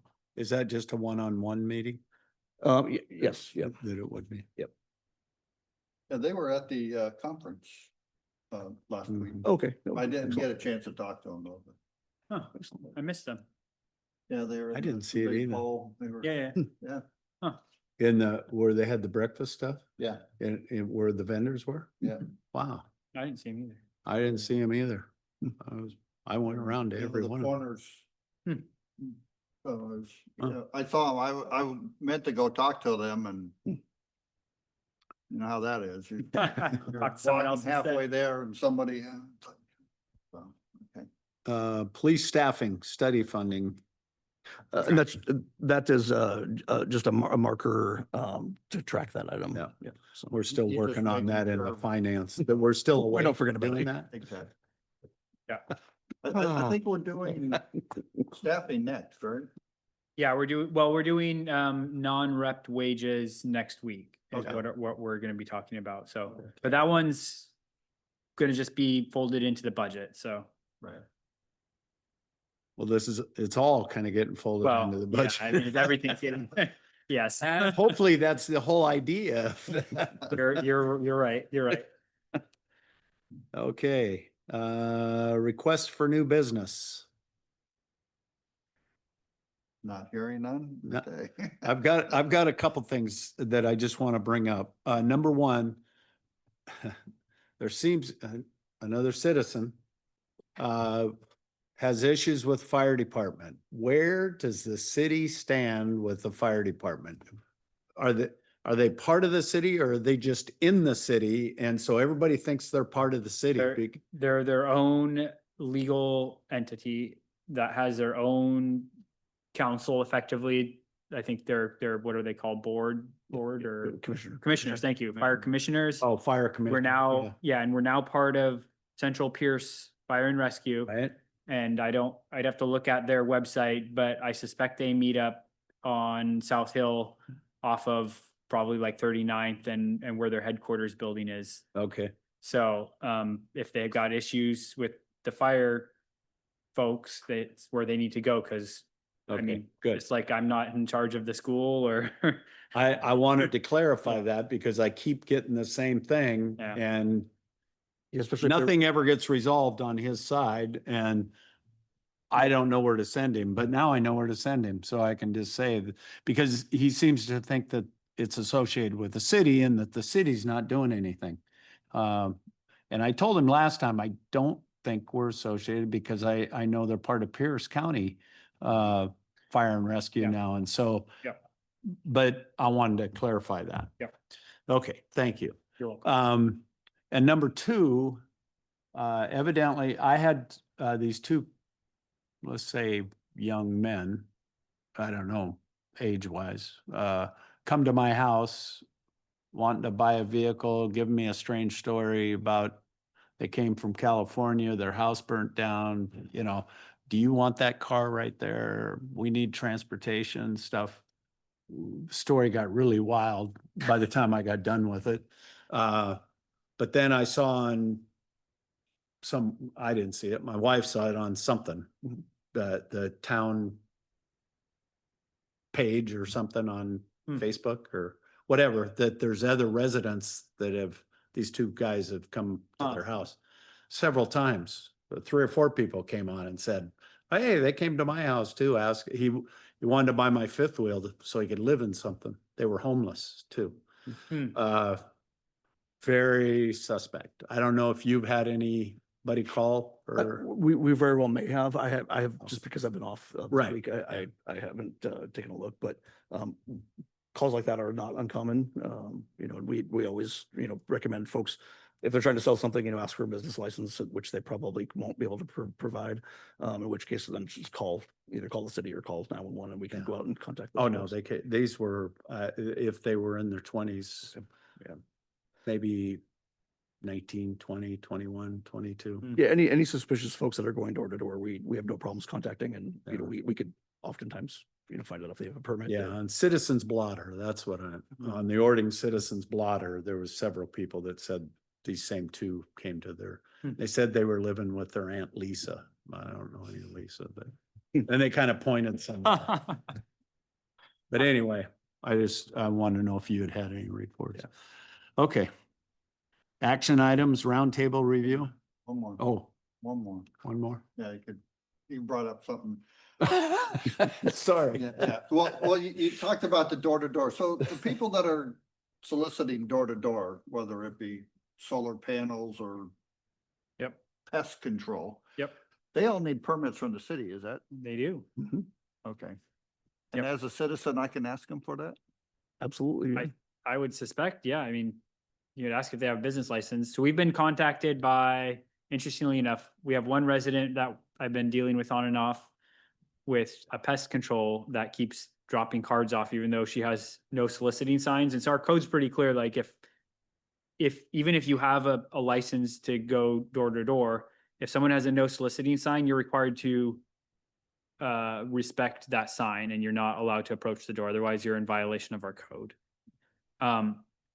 We actually got a records request from the Attorney General's office, the state Attorney General's office, wanting all of the solicitation peddler licenses that we've issued since 2018. So that's kind of interesting that it's all coming full circle here. But yeah, you have to have a license, you have to have a business license, or you have to have a business license, you have to have a license specific to peddling door to door. So. And any legitimate business would be more than happy to show you their license. So Yeah. Say that again. any legitimate business Oh, would be more than happy to show you their license if they Yeah. had one. Yeah, Right. yeah. If they're hesitant, then they probably don't have one. And Does it have to be with the city of Ording or? Yes. Can it? Oh, yeah. Okay. it's a city license That'd be and specific. we have no one that has an active peddler license. In that case, do I call you? Yeah, if you just, call 911, we'll send somebody out to contact them and we'll identify Oh. them and then tell them that they're not allowed to conduct business or visit City Hall and get a permit. And we've sent notes to a pest control company that came out and said, hey, you gotta have a license if you're gonna sell door to door. And then they did it again, so they don't necessarily care, but Do we have something to charge them monetarily? Like, okay, now you've broken it twice. yeah, I mean, we could look at issuing a nuisance violation or something like that. I think it's, Because obviously, if you don't do anything, then what's the incentive for them not to do it again? yeah. Yeah. That's, well, if they're not gonna do anything, yeah, just keep sending people out, so. Yeah.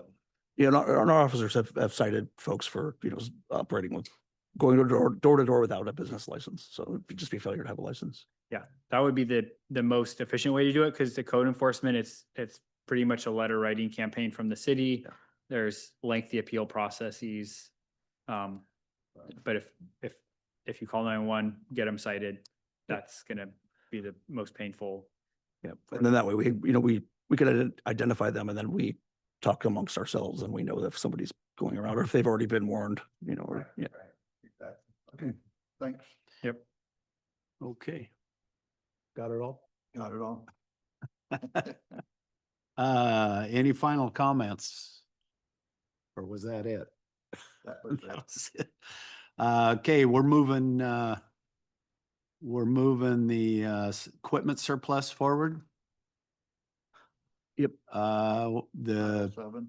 Title VII, we're gonna move forward and with something about the parking thing And a separate item. associated with Yeah, it. about parking, yeah. That's about all we're moving forward, right?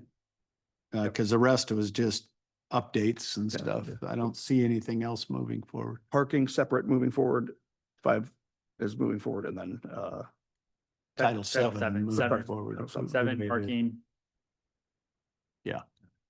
Okay. surplus. got it. Anybody have anything else? But we don't need to talk about the school zone. No, it's. I mean, basically, we've already given authorization to buy those, everything else. It's just. Yeah, So we'll just keep finalizing that it all. one here. Yeah, it was just more until- for your information. Yeah. Right, Mhm. yeah. I think it'll be good to track, because I think there's a 30-day notice period once they're like starting the first day of the school year. And then after 30 days, we'll start issuing infractions from those cameras. Yep. And I think it'll be good to kind of track how that's going. Yeah, there's quite a few tasks that have to be done between now and implementation. So I have no problems keeping you up to date on what's going on. Have you been, are you being proactive about ways of spending that money before the state gets it? Coming up with ideas? Well, we've got. Serious, I'm Yeah, serious. we've about got, it.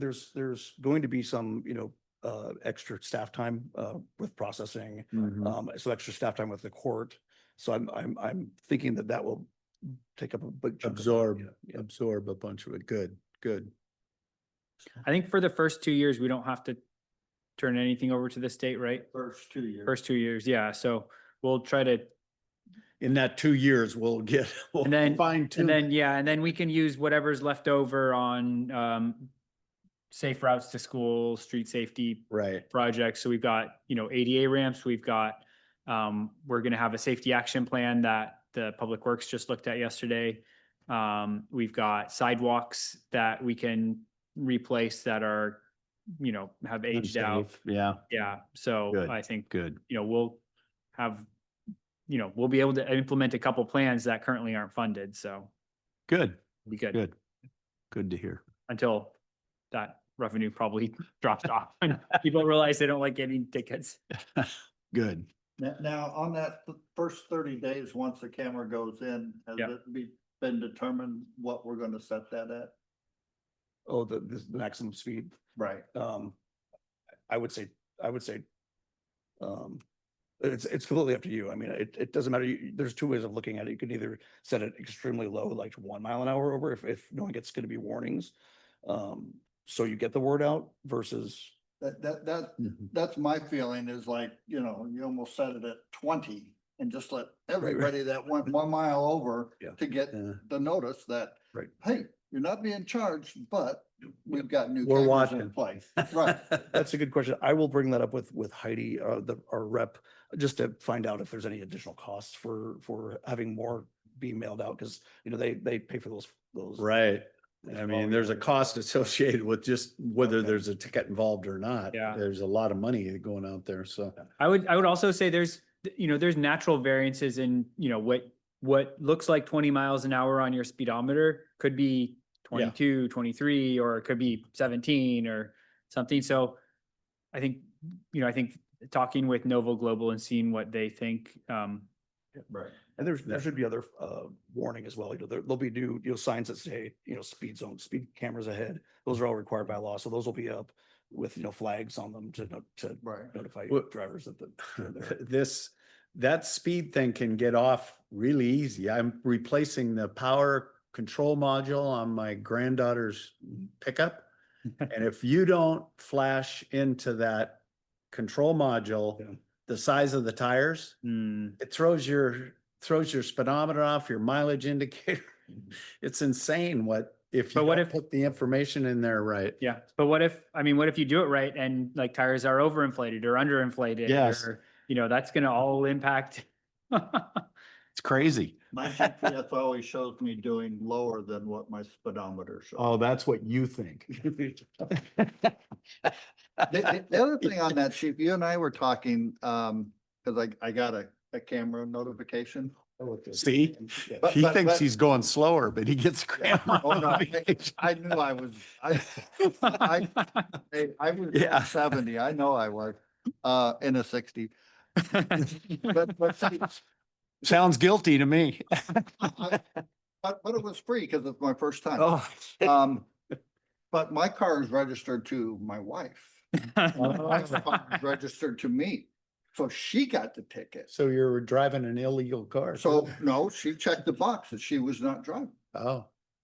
And did See, you? but, so that's what we were talking about. So if your cars has 2 people attached to it, it pulls the first name, can you change that or have you talked to them about that? No, I will find out what their procedure is as far as which of the registered owners they actually address that to. Right. Yeah, or if that's standard, or if we have the ability to choose one or the other, or, yeah. When I had my business, I had truck drivers that drove for me, and I got several of the, not only that, but the salespeople I had got them. And somehow the secretary I had knew how to get out of them. She would make a phone call and they'd drop it.